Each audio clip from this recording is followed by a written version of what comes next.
जय यीशु, जय भारत, जय गैलवे। दोस्तों, स्वागत है आप सबका इस जिंदगी को बदल देने वाले कार्यक्रम के 27वें दिन पर, उस 28वें दिन पर, माफ कीजिएगा 28वां दिन है आज। उस परमपिता परमेश्वर की वजह से ये एक कार्यक्रम हमारा 27 दिन तक बहुत खूबसूरती से, बहुत बढ़िया से चला। आज हम 28वें दिन पर हैं। कार्यक्रम को आगे लेके जाऊं उससे पहले मैं कहना चाहूंगा, अगर किसी ने अभी तक इस चैनल को सब्सक्राइब नहीं किया है तो सब्सक्राइब करके बेल आइकन जरूर दबाएं, और ट्रेनिंग अच्छी लगे तो लाइक का बटन जरूर दबाइएगा आप, ताकि ऐसी ट्रेनिंग जो लगातार आ रही हैं वो आप तक पहुंच सके। तो जब हम सेशन कर रहे हैं तो पूरे भारत में अलग अलग जगह से हमारे साथ कुछ लोग जुड़ते हैं। आज भी हमारे साथ जुड़े हैं। एक एक करके मैं आपको उनसे आपका परिचय करवाता हूं, फिर हम कार्यक्रम को आगे की तरफ लेके चलेंगे। कुशीनगर उत्तर प्रदेश से हमारे साथ हैं सुमेश वर्मा। सुमेश, स्वागत है आपका। जी सर, नमस्ते। Thank you sir. वहीं दूसरी तरफ छत्तीसगढ़ राजनांदगांव से पुष्पा ठाकुर है। पुष्पा जी, स्वागत है आपका। थैंक यू सर जी। नागपुर महाराष्ट्र से रवि रंजन है। रवि रंजन, स्वागत है आपका। नमस्कार सर, नमस्कार। वहीं उत्तर प्रदेश लखनऊ से अर्चना पांडे जी हैं। अर्चना जी, स्वागत है आपका। नमस्कार। नमस्कार कुश्ती। आप सबका बहुत बहुत स्वागत और सम्मान। और इसी के साथ हम कार्यक्रम को आगे की तरफ लेके चलते हैं। आज मैं कार्यक्रम को आगे की तरफ लेके चलूं, आज मैं एक छोटी सी बात करना चाहता हूं, वो है कमिटमेंट के ऊपर। जीवन में हमें कुछ भी करना है, मैं ये हर क्षेत्र में हर जगह पर ये लागू होगा, कमिटमेंट का बहुत महत्वपूर्ण रोल है। और अभी क्योंकि मैं इस कार्यक्रम में हूं तो मैं इस कार्यक्रम से जुड़ी कमिटमेंट की ही बात आपके साथ करने वाला हूं कि काम के प्रति, इस सेशन के प्रति कमिटमेंट के कुछ उदाहरण आपके साथ प्रस्तुत करने वाला हूं कि जिसको जानकर आपको लगेगा कि ये प्रोग्राम चाहे कुछ भी हो जाए हमें नहीं छोड़ना है, और इसका हमारे जीवन में कितना अधिक महत्वपूर्ण प्रभाव है। कमिटमेंट को देखिएगा। अभी मतलब ये मैंने अपनी अपलाइन को देखा और उससे मैंने प्रेरणा भी लिया। तो ये याद रखिएगा कि आप माता हैं, पिता हैं, दोस्त हैं, अपलाइन हैं, लोग आपसे सीखते हैं। आज पिछले हफ्ते हम सबके माननीय अपलाइन सरबजीत सर पूरे परिवार के संग तीर्थ स्थल अमृतसर की यात्रा पे थे। मैं उनके कमिटमेंट की दाद देता हूं। वो 3 दिन तक बाहर रहे, वो रास्ते में रहे, वहां पर पहुंचे हुए थे। उन्होंने इस सेशन को पूरा अटेंड किया, पूरे सेशन में हमारे साथ बने हुए थे। मतलब वो अगर चाहते, वो कहते कुछ ये सवाल है तुम चेतन सर से पूछ लेना, और उनसे कोई सवाल नहीं करे, इस बात पे पूछेगा नहीं, बट उनका इस कार्यक्रम के प्रति कमिटमेंट ऐसा था कि मुझे अटेंड करना है, मुझे साथ में रहना है। रास्ते में भी जुड़े रहे, वहां पहुंचकर जुड़े रहे, आते वक्त भी, मतलब जो भी समय रहा उन्होंने सबको मैनेज किया, और वो पूरे टाइम हमारे कार्यक्रम के साथ जुड़े रहे। उनके साथ, अब मैं कल की ही बात ले लीजिए, मैं प्रेरणा की बात करूं, सरबजीत सर ने जैसा बोला और कहा था, चेतन सर रास्ते में थे, कहीं और थे चेतन सर, लेकिन हुआ क्या, उनका इस कार्यक्रम के प्रति कमिटमेंट देखिए। वो जैसे फ्लाइट से नीचे, मतलब फ्लाइट में थे कल सर, इस टाइमिंग के अकॉर्डिंग उतरे, नीचे आए, एकदम से एयरपोर्ट पे पहले भाग के जगह ढूंढा, लाउंज पहुंचे, और इस कार्यक्रम में जब आ सकते थे अटेंड किया, और पूरे टाइम हमारे साथ बने रहे। चेतन सर, क्या जरूरी है उनको इस तरह का करने का। एक मैसेज काफी है कि मैं आज नहीं रहूंगा सेशन में किसी कारण से, कोई उनको सवाल नहीं करने वाला है, कोई पूछने वाला भी नहीं है, और हमें ज्ञान की वर्षा तो मिल ही रही है। सरबजीत सर नहीं तो चेतन सर और रोमश्री मैडम के माध्यम से। 1% कल चेतन सर नहीं रहते तो रोमश्री मैडम और सरबजीत सर के माध्यम से, और कल चेतन सर श्रोता बनकर थे। उनका इस कार्यक्रम के प्रति कमिटमेंट देखिए कितना है। और सेम, क्योंकि अपलाइन से हम सीखते हैं। कल आपको मालूम है, कल बहुत बड़ा दिन था जिसकी शुरुआत रोमश्री मैम ने कही। अमावस्या भी था, सूर्य ग्रहण भी था और वट सावित्री नामक व्रत भी था। मेरी धर्मपत्नी ने भी वो व्रत किया था कल के दिन में। और समय की महिमा ऐसी थी कि मैं आपको क्या बताऊं कि बहुत कठिन था मेरे लिए 10 बजे ऑफिस पहुंचना, क्योंकि 9:30 बजे मैं मंदिर में ही था। 9:30 बजे मैं मंदिर में था, उस जगह पर था। उसके बाद मंदिर से, मतलब मेरे लिए, मैंने देखो कैसे किया इसको कवर। मैं गाड़ी से गया हुआ था, मेरे दिमाग में प्लानिंग थी कि भैया मैं मंदिर गया हूं पूजा करना और मुझे समय पर ऑफिस भी आना है। मैंने क्या किया, मैंने गाड़ी अपने घर से स्कूटी मंगवाई।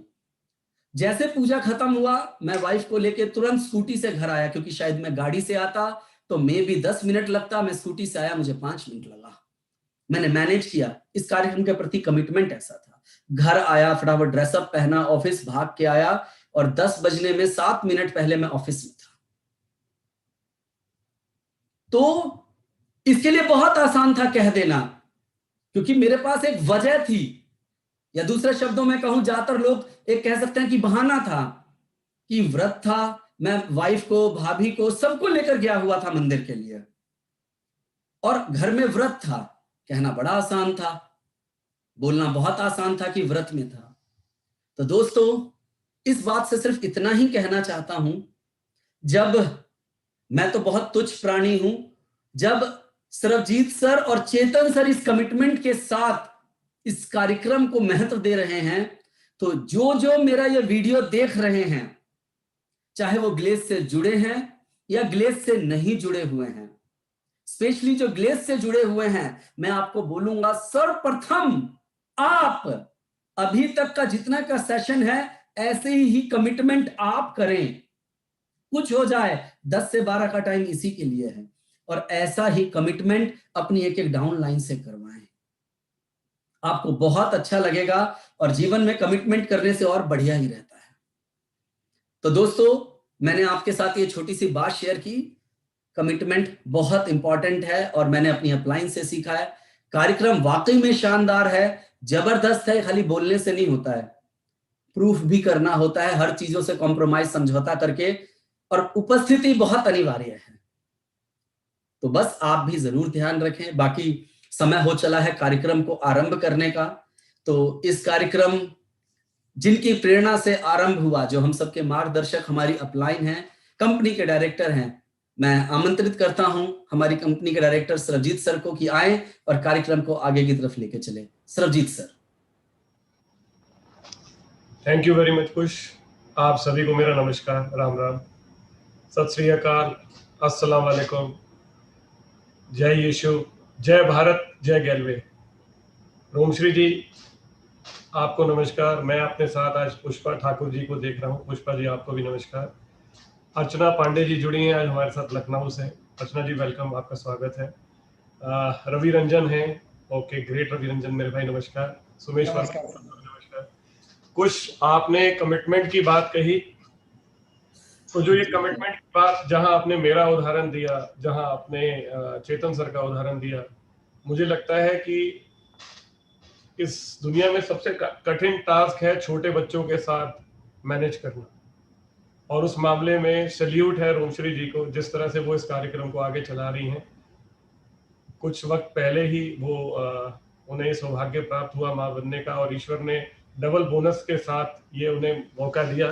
तो एक साथ दो छोटे बच्चों के साथ इस कार्यक्रम को चलाना, मैनेज करना, और पूरा चाहे 1.5 घंटा हो, 2 घंटा हो, उसमें बने रहना, एक एक शब्द को ध्यान से सुनना, ये कोई छोटी कमिटमेंट नहीं है। उसके साथ साथ हर वो व्यक्ति जो इस कार्यक्रम में पिछले 28 दिन से लगातार जुड़ा हुआ है, उसकी कमिटमेंट की भी दात है, और उन सबको भी मेरा सैल्यूट है। और मैं बार बार कहता हूं कि ईश्वर ने हम सब लोगों को चुना है, we are the chosen ones. और मैं बहुत ज्यादा तो इस बारे में नहीं कहता, लेकिन मुझे लगता है कि कहीं ना कहीं इस कार्यक्रम में वही लोग इकट्ठे हुए हैं जिनका इससे पूर्व जन्म में भी कोई ना कोई कनेक्शन रहा होगा, मुझे ऐसा महसूस होता है। तो कोई ना कोई कनेक्शन पहले का भी होगा जरूर, क्योंकि 28 दिन कोई ट्रेनिंग चले, कोई कार्यक्रम चले, और वो भी अध्यात्म में। मैं ऐसा इसलिए कह रहा हूं क्योंकि आज की डेट में मैं बार बार कहता हूं कलयुग है। कलयुग में मूवी देखने के लिए कह दो, कोई आदमी 3 घंटे बैठ जाएगा, लेकिन किसी को बोलो मंदिर में 3 घंटे बैठ के जब करना है, कह रहा भाई साहब बस थैंक यू वेरी मच, मैं कर लूंगा। तो पहले और अब में ये फर्क है। लेकिन इस कलयुग के अंदर भी जो आज का समय चल रहा है, उसमें यदि आप 1.5 घंटे एक जगह पर टिक कर बैठे हुए, 2 घंटे बैठे हैं, और कोई व्यापार की बात नहीं हो रही, मतलब कोई मटेरियलिस्टिक बात नहीं हो रही, सिर्फ अध्यात्म की बात हो रही है, और ऐसे में जो लोग जुड़े हुए हैं 28 दिन, ये कोई मामूली बात नहीं है। ये ईश्वर की कृपा के बिना हो नहीं सकता, उनके आशीर्वाद के बिना हो नहीं सकता। और जो भी लोग इस कार्यक्रम में 28 दिन से जुड़े हैं, ये आशीर्वाद है ईश्वर का जो वो दे रहे हैं हम सबको। जो लोग बाद में जुड़े हैं वो बुरा ना माने इस बात का, उनको भी मौका है, और वो चाहे तो वो भी इस पूरे पार्ट को अटेंड कर सकते हैं, क्योंकि सब कुछ यूट्यूब पे मौजूद है।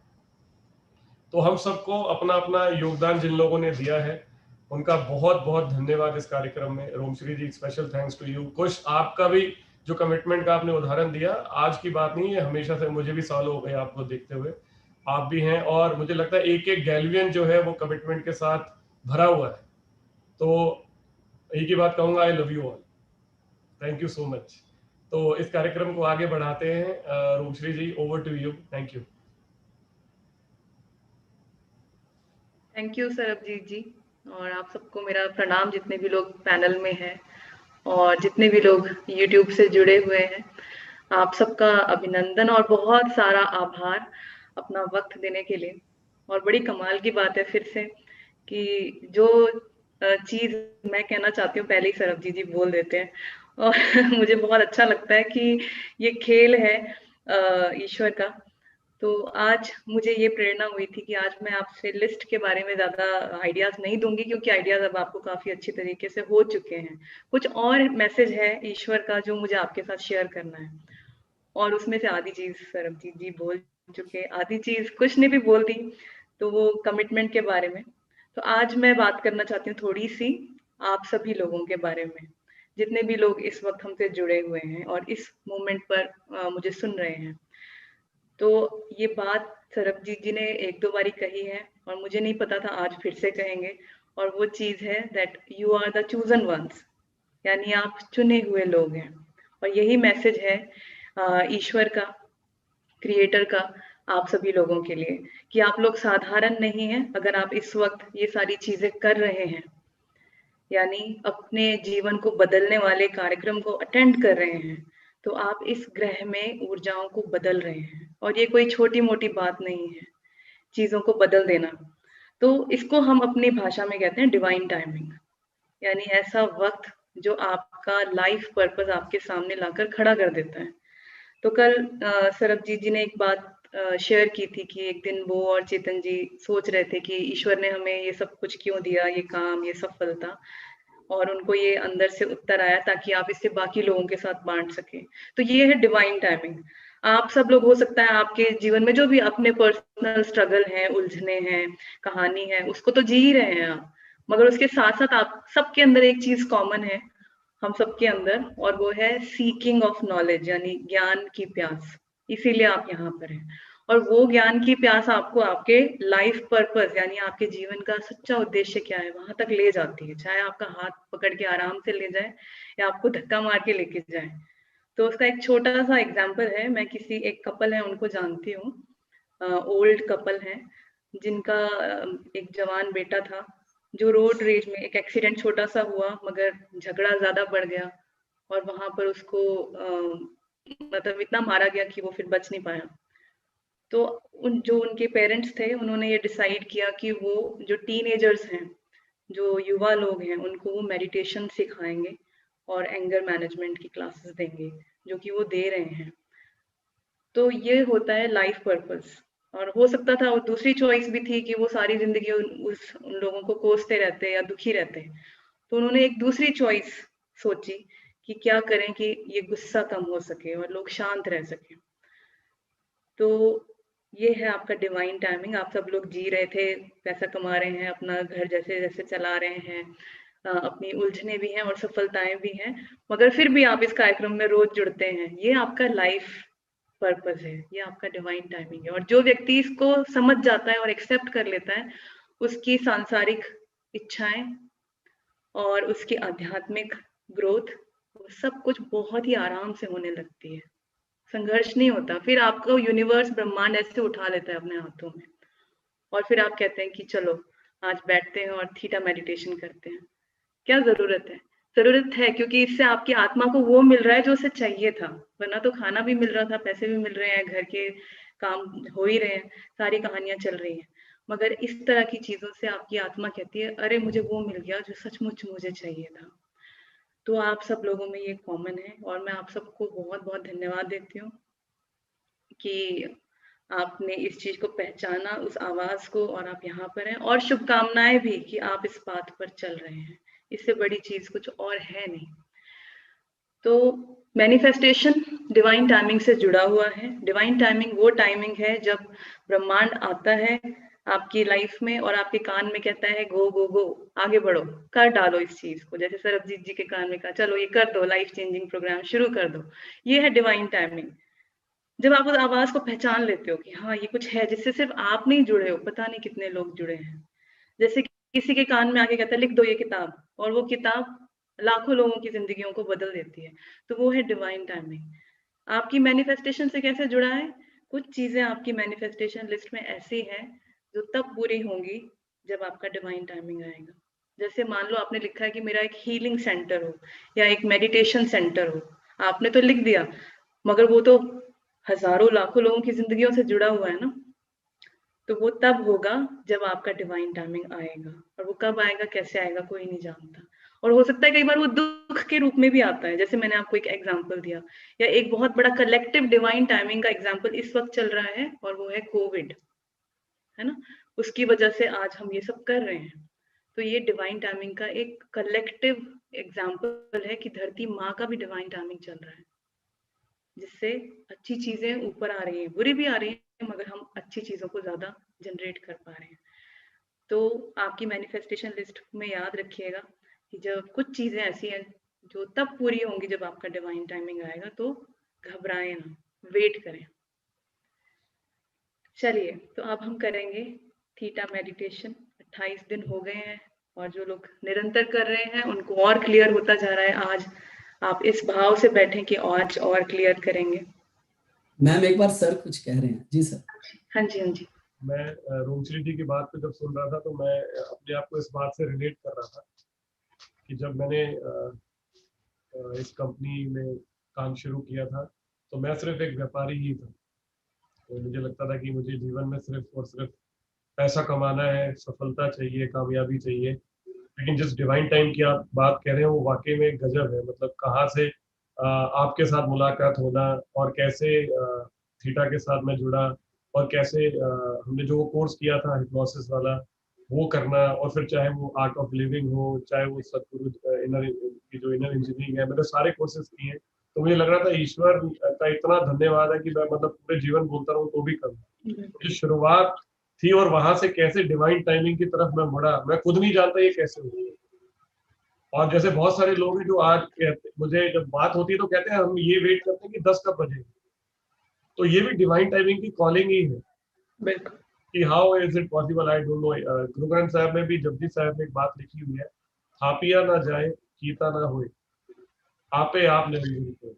बेसिकली आप किसी को कुछ जबरदस्ती कह के नहीं करवा सकते, आप किसी पे कुछ थोप नहीं सकते। वो कॉलिंग तो अंदर से ही आती है, और वो अंदर से तब आती है जब आपका डिवाइन टाइम आता है। मैं मुझे लगता है ये वैसी ही बात है जो आप कहना चाह रहे हैं।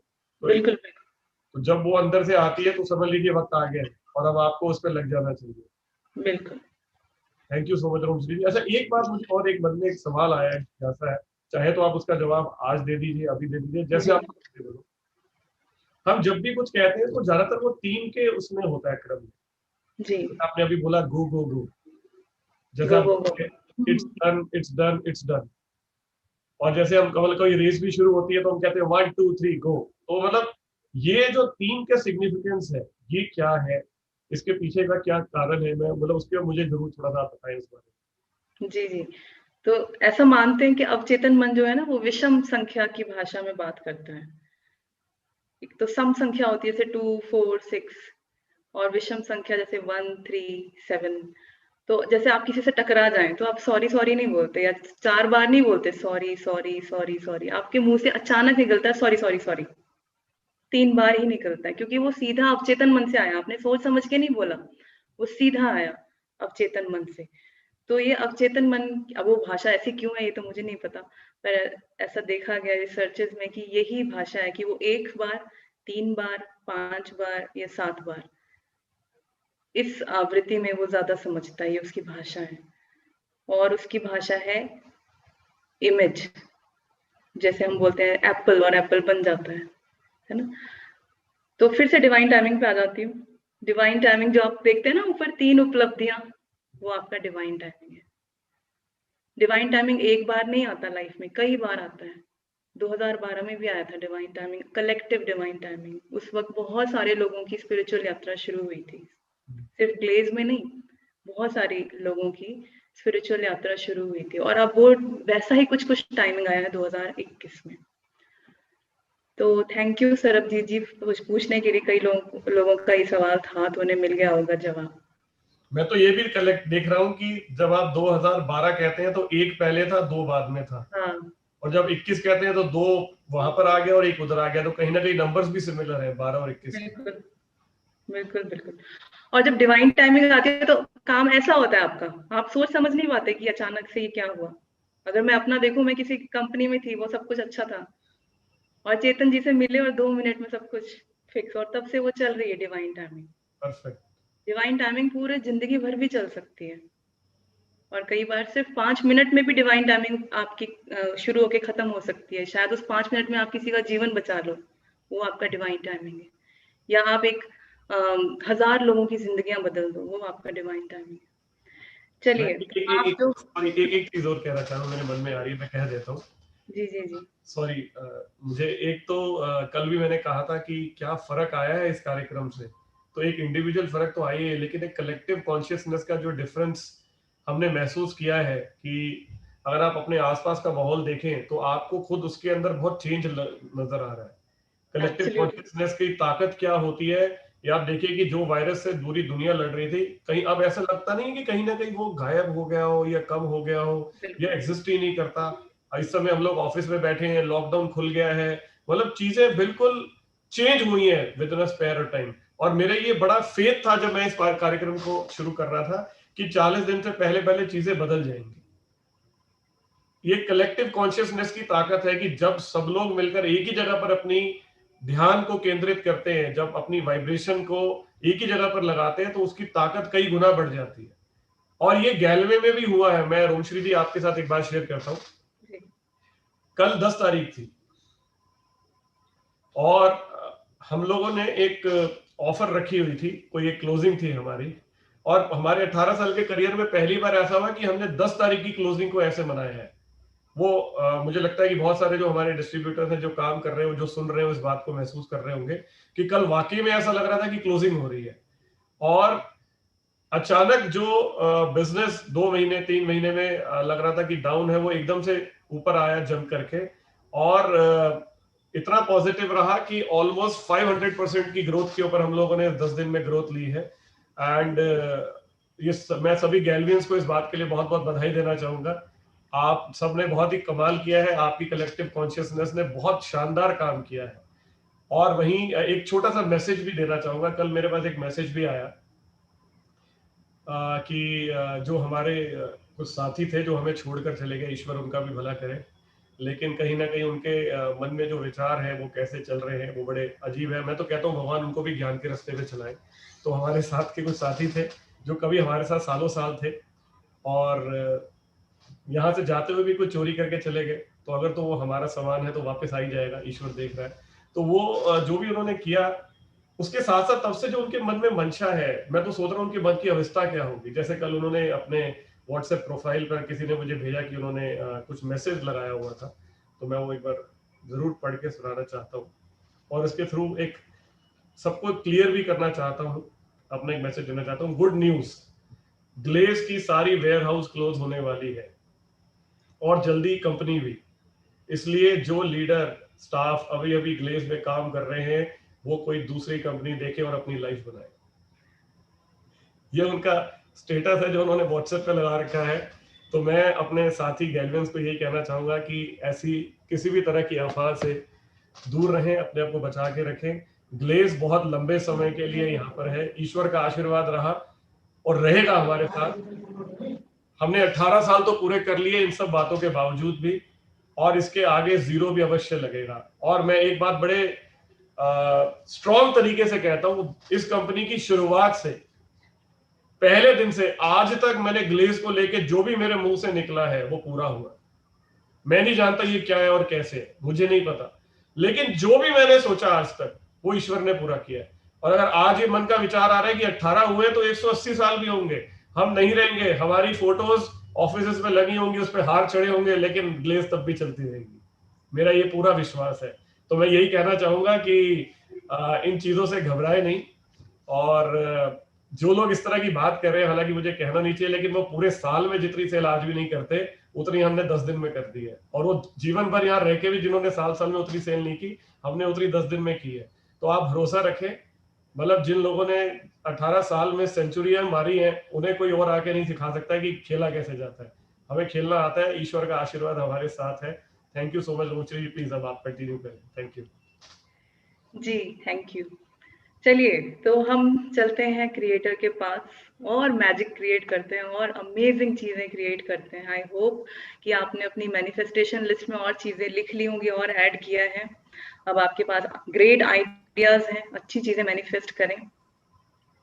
और जो आज पहली बार जुड़े हैं, पहली बार देख रहे हैं, आप भी कर सकते हैं। आपको सिर्फ जो मैं गाइडेड मेडिटेशन कराऊंगी उसको ध्यान से सुनना है, अपनी ऊर्जाओं को ऊपर की ओर भेजना है। जो लोग रोज कर रहे हैं इस संकल्प के साथ करें कि आज आप और बेहतर करेंगे। एक एक स्टेप जहां जहां मैं आपको लेकर जाऊंगी, आप उसको और पांचों इंद्रियों से महसूस करें। एक समय ये भी आएगा आप हर तल को स्मेल कर पाएंगे, सुन पाएंगे, अपने एक एक सेल में महसूस कर पाएंगे। आपको उस स्थिति पर पहुंचना है। तो उस विचार के साथ आपको आज ये मेडिटेशन करना है। आराम से बैठ जाएं, आंखें बंद कर लें। जो लोग नहीं बैठ सकते वो लेट कर भी कर सकते हैं।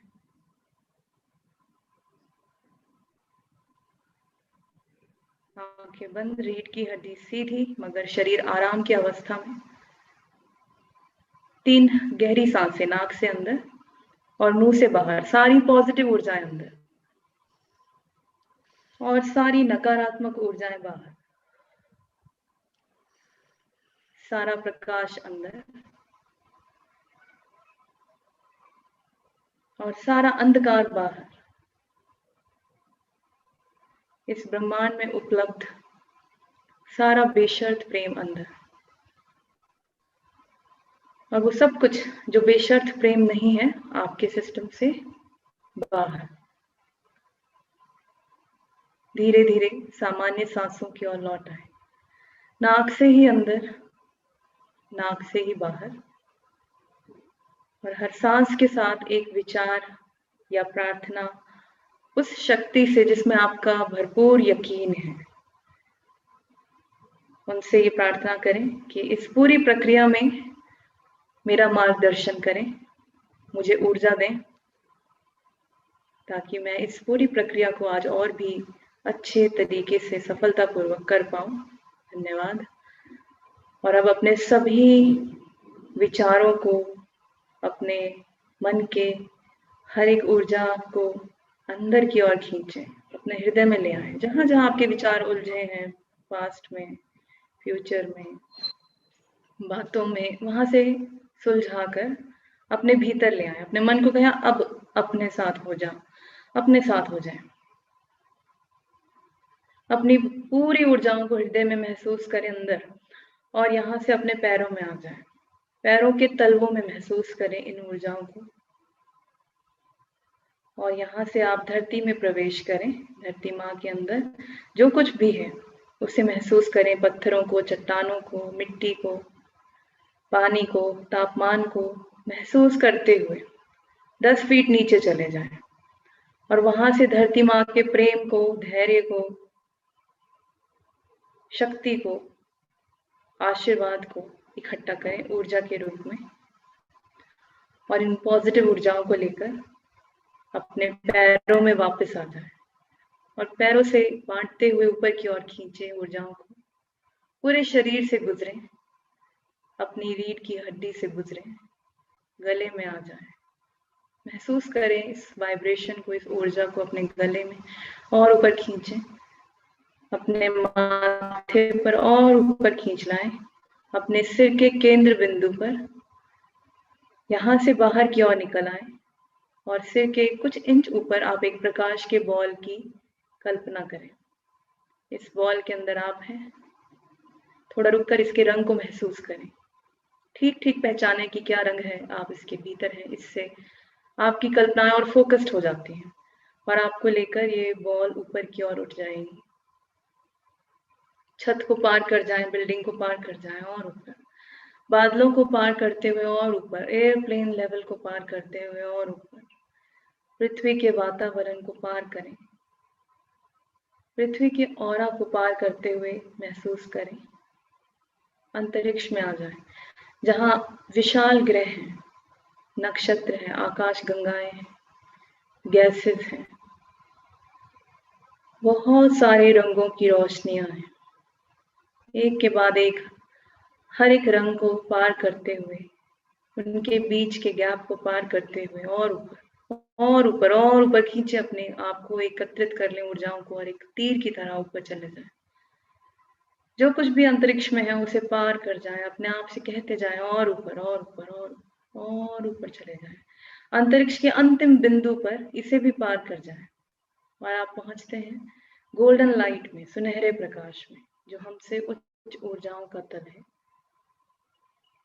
यहाँ पर देवी देवता, गुरु, संत, पीर, पैगंबर या वो सभी हाई वाइब्रेशंस, उच्च ऊर्जाएं हैं जो कल्याणकारी हैं, प्रेम पूर्ण हैं।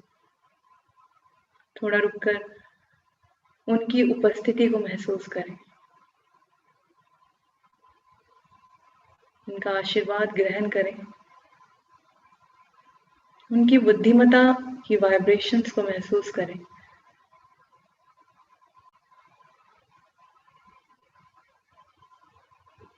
और धन्यवाद के भाव से और ऊपर चले जाएं।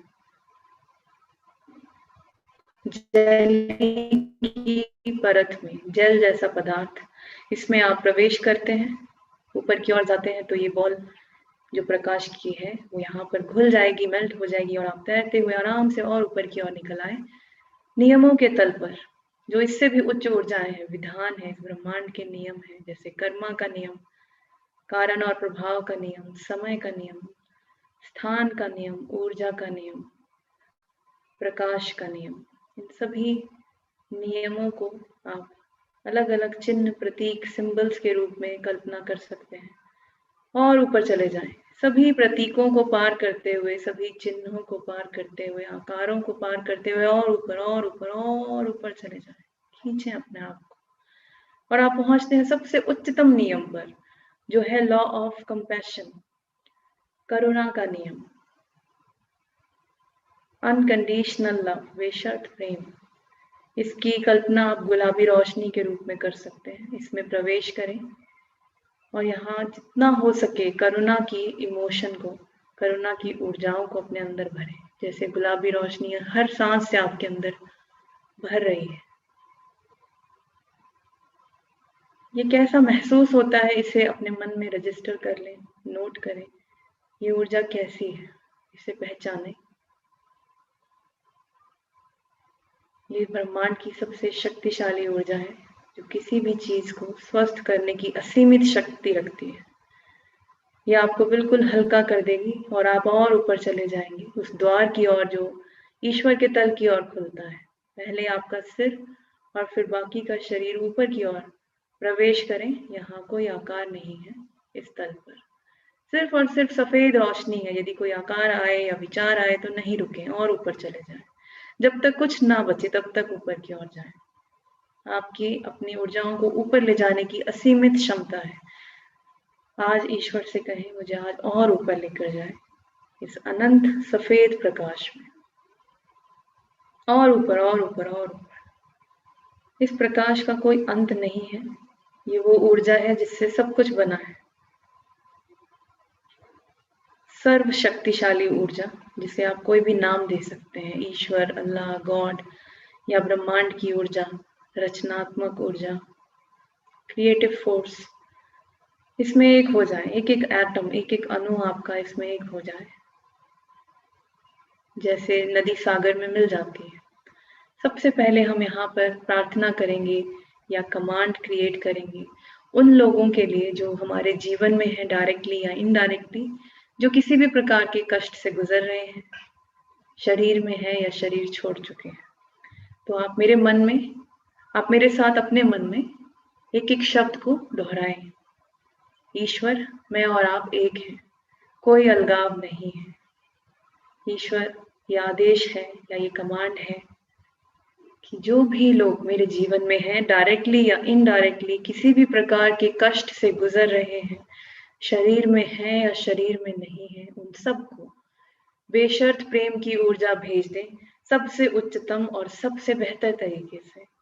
धन्यवाद क्रिएटर, ये हो गया, ये हो गया, ये हो गया। क्रिएटर, मुझे दिखाओ। कल्पना करें एक विशाल प्रकाश की बॉल की, जो प्रतीक है आपके जीवन का। इसमें प्रवेश करें और साक्षी हो जाएं, दृष्टा, देखने वाला। ईश्वर से पूछ सकते हैं कि मुझे बताइए किस किस के अंदर ये प्रकाश जा रहा है। इसमें आप स्वयं भी हैं, आपका परिवार भी है, आपका घर, ऑफिस, आपकी चीजें, आपके मित्र, संबंधी, आपके कॉन्टैक्ट्स, टीम, स्टाफ, या वो लोग जो आपसे उम्मीद रखते हैं, वो लोग भी जिन्हें शायद आप नहीं जानते, पर आज उन तक ये ऊर्जा पहुंचनी है। साक्षी भाव से वहां महसूस करें। आपका महसूस करना बहुत अधिक महत्वपूर्ण है और ईश्वर से लगातार वार्तालाप कर सकते हैं। थोड़ी देर के लिए आप मेरी आवाज नहीं सुनेंगे, इस प्रक्रिया को आप साक्षी रूप से महसूस करें।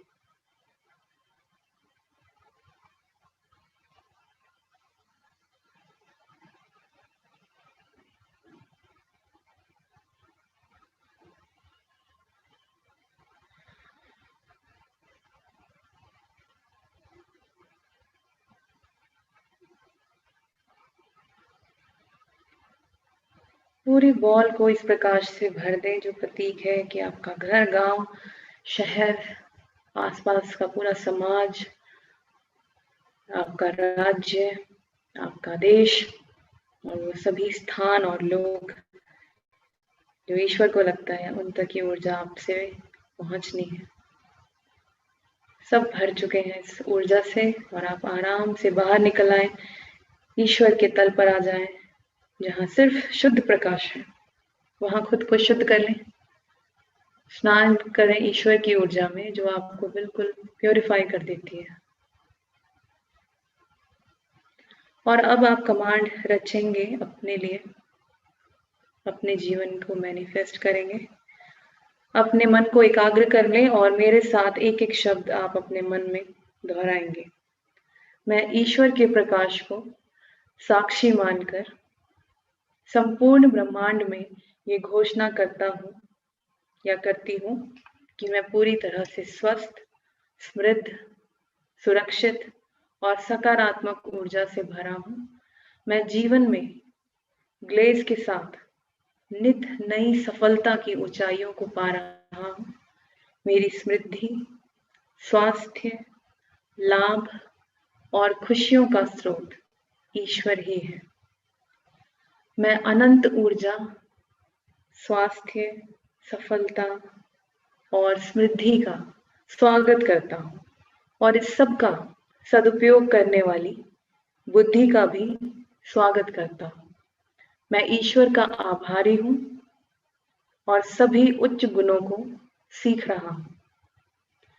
मैं मन, वचन, कर्म, शरीर और आत्मा से संपन्नता, प्रसन्नता, स्वास्थ्य और उच्च ऊर्जाओं को निरंतर ग्रहण कर रहा हूँ।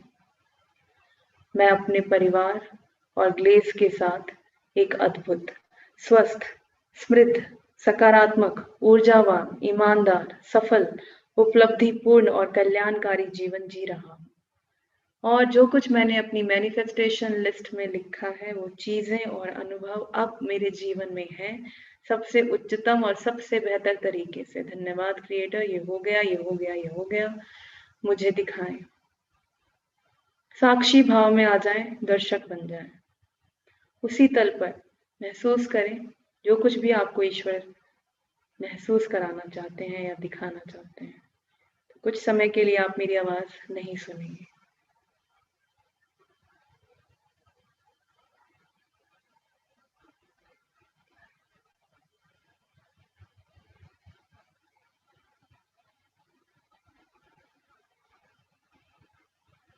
जो भी आपने मैनिफेस्ट किया है उसे वहां जिए, मानो आप वो सब प्राप्त कर चुके हैं। आप स्वस्थ हैं, आप समृद्ध हैं, आप पॉजिटिव हैं, कल्याणकारी हैं, प्रसन्न हैं, आनंदित हैं।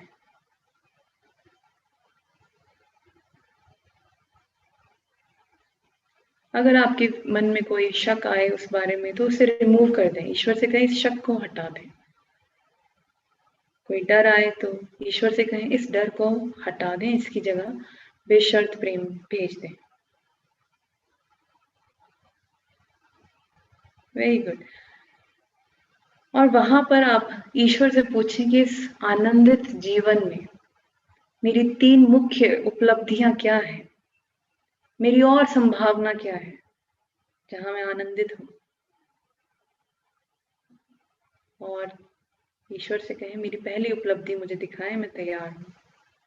और जैसे मन में पर्दा हटाते हैं ऐसे हटाएं और उस दृश्य में पहुंच जाएं। ईश्वर से लगातार पूछें इसका क्या अर्थ है। जो कुछ आप देख रहे हैं वो आपकी डिवाइन टाइमिंग है, वो आपकी संभावनाएं हैं।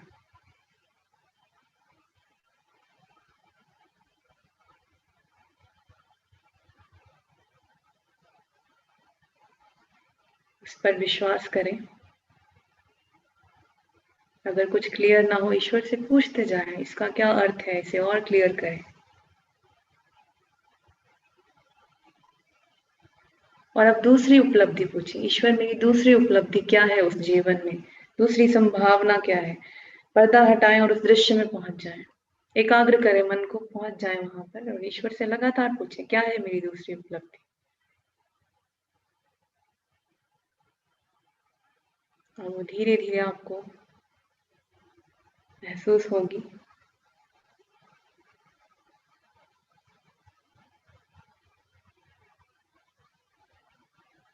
इस पर विश्वास करें, इसे स्वीकार करें। ठीक ठीक पहचान लें कि क्या हो रहा है और फिर तीसरी उपलब्धि में पहुंचे। ईश्वर से कहें मेरी तीसरी उपलब्धि मुझे दिखाएं, पर्दा हटाएं, उस दृश्य में पहुंच जाएं। तीसरी संभावना।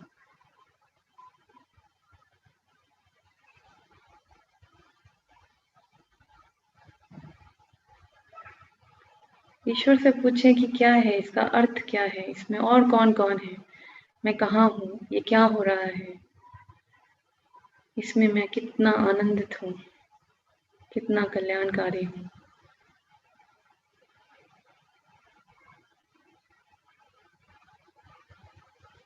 बहुत सुंदर। आप जो कुछ महसूस कर रहे हैं आप वो डिजर्व करते हैं, आपने उसके लिए काम किया है और करेंगे। अपना भी धन्यवाद दें, उन सभी लोगों का धन्यवाद जो आपकी उस डिवाइन टाइमिंग से जुड़े हैं, जो आपकी उन संभावनाओं से जुड़े हैं। ईश्वर का धन्यवाद। और इन सभी ऊर्जाओं को कलेक्ट करें और अपने अंदर आ जाएं, अपने सिर के केंद्र बिंदु से प्रवेश करें और अपने ब्रेन में लाइट स्विच ऑन करें। जैसे मस्तिष्क में लाइट स्विच ऑन करते हैं ऐसा महसूस करें। उसके ऑन होते ही पूरे ब्रेन में इस ऊर्जाओं को भरें। मस्तिष्क तंत्र में, श्वसन तंत्र में, पाचन तंत्र में, शरीर के एक एक हिस्से में इन ऊर्जाओं को फ्लड की तरह भरता हुआ महसूस करें। पूरा प्रकाश ही प्रकाश आपके शरीर में दौड़ रहा है, आपके ब्लड में, आपकी ब्लड के साथ ऑक्सीजन में, हर एक सेल में, हर एक मसल्स में, हर एक बोन में, और महसूस करें शरीर कैसे इसे स्वीकार कर रहा है, कितना रिसेप्टिव है आपका एक एक सेल नई ऊर्जाओं को लेकर। पैरों में पहुंचे, पैरों से धरती में प्रवेश करें, फिर से 10 फीट नीचे चले जाएं। धरती माँ का धन्यवाद दें। जब आप धरती में जाते हैं तो आप संतुलित हो जाते हैं, आप ग्राउंडेड हो जाते हैं। धरती माँ का आशीर्वाद लेकर वापस पैरों में आए, पैरों से पूरे शरीर में फिर से गुजरें, पूरे शरीर में ऊर्जा भरें। यदि कोई कष्ट में है तो उस शरीर के हिस्से में ज्यादा प्रकाश भरें आप जहाँ कष्ट है। यदि मन में कष्ट है तो मन में इन ऊर्जाओं को ज्यादा भेजें। बहुत शक्तिशाली ऊर्जाएं हैं जो किसी भी चीज को स्वस्थ कर सकती है। अपने सिर के मध्य बिंदु में पहुंचे, यहाँ से बाहर निकलें, पूरे ऑरा में भर दें इन ऊर्जाओं को और ये विचार करें मेरा ऑरा सुरक्षित है, शक्तिशाली है, प्रोटेक्टेड है, पॉजिटिव है। यदि कोई भी ऊर्जा इसे छुएगी तो वो भी पॉजिटिव ऊर्जा में बदल जाएगी। उन सभी दृश्य और अदृश्य शक्तियों का धन्यवाद जिनकी वजह से आज हम सब यहाँ पर हैं। ईश्वर का धन्यवाद, थैंक यू क्रिएटर। और धीरे धीरे आंखें खोल लें। आंखें खोलकर भी वो कनेक्शन को महसूस करें। आप वहीं पर हैं, ईश्वर के साथ हैं और अपनी संभावनाओं में हैं। यही महसूस करें, एकदम से बातचीत ना करें। थीटा ब्रेन वेव्स कैसी होती हैं ये इस वक्त आप महसूस कर रहे हैं। और हो सके तो थोड़ा सा पानी पी लें ताकि जो कुछ आपने रचा है, ये जो ऊर्जाएं आपके चारों ओर आप महसूस कर रहे हैं और अंदर महसूस कर रहे हैं, वो आपके भौतिक शरीर में भी रजिस्टर हो जाए। और ये जो आप इस वक्त महसूस कर रहे हैं ये आपके जीवन की एक नॉर्मल अवस्था हो जाए। आप काम कर रहे हैं, आप बात कर रहे हैं, आप चल रहे हैं, आप प्लान बना रहे हैं कुछ, और आप थीटा ब्रेन वेव में हैं जो कि ईश्वर के सबसे नजदीक है। तो मुझे लगता है, उम्मीद है कि आज और भी सुंदर हुआ है, और भी अच्छा हुआ है। एक चीज मैं कहना चाहती हूँ, आज हमारे पास 2 महिलाएं हैं। अक्सर पैनल में हमारे साथ बहुत अच्छे लोग जुड़ते हैं, और एक चीज जो लड़कियों की तरफ से आती है, थोड़ा सा करेक्ट करना चाहती हूँ मैं, जब वो कहती है कि मैं अपने माँ बाप की इस तरह से सेवा कर रही हूँ जैसे बेटे करते हैं, एक बेटे की तरह। तो कल सरबजीत जी ने कहा था कि बेटियां ज्यादा, उन्होंने देखा है कि ज्यादा अपने पेरेंट्स की केयर करती हैं। वो इसलिए क्योंकि शायद जो फीमेल्स है नेचुरली उनके अंदर जो इमोशनल क्वेश्चन है वो ज्यादा गहरा होता है। ऐसा नहीं है कि मेल्स में नहीं होता, उनमें भी होता है, पर उनमें एक्सप्रेशन ज्यादा होता है फीमेल्स में। तो हाँ, लड़कियों के लिए ये कि प्लीज करें, मगर ये कहें कि आप एक बेटी की तरह कर रही हैं। क्यों आपको कंपेयर करना है एक बेटे के साथ? मैं एक बेटे की तरह कर रही हूँ। बेटी बेटर नहीं है क्या? बेटी भी तो अच्छा है। तो आप एक बेटी की तरह कर रही है, उससे बेटर क्या हो सकता है? सरबजीत जी ने कल कहा ना, उससे बेटर नहीं हो सकता। तो ये मेरे को रिमाइंड कराना था, वो थीटा में चल रहा था मेरे थॉट, तो वो करा दिया। तो हाँ जी, अब पैनल में बेटे और बेटियां जो है वो बताएं अपना अनुभव। कौन बताएगा सबसे पहले? सुमेश जी। सबसे पहले सभी director Chetan sir, Sanjeev Shipar sir, Sarjit sir को मैं चरण स्पर्श करता हूँ। साथ ही साथ कुछ सर को जो हमें पैनलिस्ट का हिस्सा बनाया, थैंक यू सर।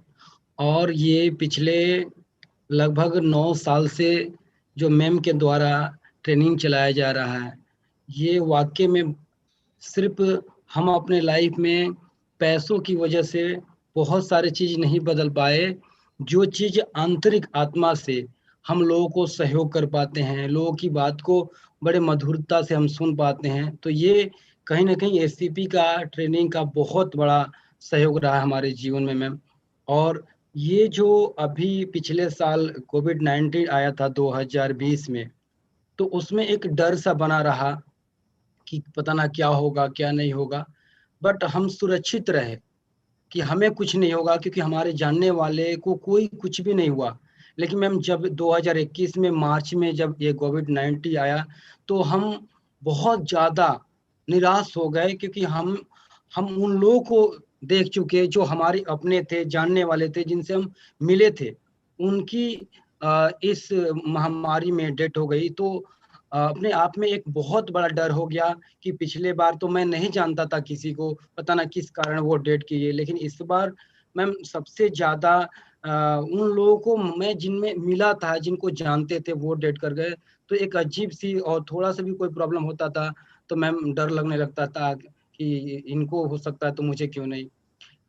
ये पिछले 9 साल से जो एससीपी का ट्रेनिंग चल रहा था उसका तो प्रभाव है, लेकिन जो डायरेक्टर सर के द्वारा ये 40 दिन की जो ट्रेनिंग रखी गई है, वाक़ई में जब से ये स्टार्ट हुआ, एक मतलब बहुत बड़ी अंधेरा जो मैम साइड हो गया है और एक आत्मविश्वास मिला है, क्योंकि हमेशा इंतज़ार रहता है कि कब 10 बजेगा और हमारी 2.5 घंटा हमेशा ईश्वर के प्रति लगाव बढ़ी रहेगी और हम हमेशा पॉजिटिव सोचेंगे।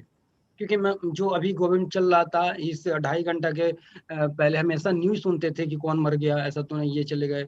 फिर रिलेशन में पता चलता है इनको खाँसी हो गया, तो पता करते थे हैं कि नहीं है, ये सब बना रहता था। लेकिन ma'am thank you so much. और जब मैं क्रिएटर के तल पे गया तो वहाँ पे मैम सबसे बड़ी चीज़ कि हमारे कुशीनगर डिस्ट्रिक्ट में, हमारे एरिया में, जहाँ के हम प्रॉपर रहने वाले हैं, हम जिस चौराहे से हैं, वहाँ पे पिछले लगभग मैम 10 साल से हमेशा 11 लड़कियों की, गरीब लड़की हैं जो इनके घर पे उस तरह की व्यवस्थाएँ नहीं हैं, वो 11 लड़कियाँ से 101, 11, 21 करके, ऐसे करके 51 करके, 81 करके 101 लड़कियाँ तक हमेशा शादी होती चलती आ रही है।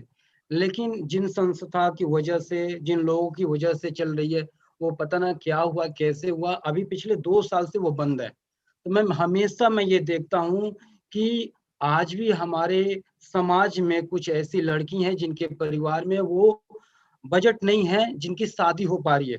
तो मैम हमेशा ये दिमाग में मैं क्रिएटर से कहता हूँ, सोचता हूँ, विचार करता हूँ कि वो सेटअप को हम स्टार्ट करेंगे और जो भी सहयोग समाज से होगा, मिलेगा, वो भले ही 50, 20 ना हो, ये 5 हो, 21 हो, कि हम वो शुरू शुरू कर चुके हैं।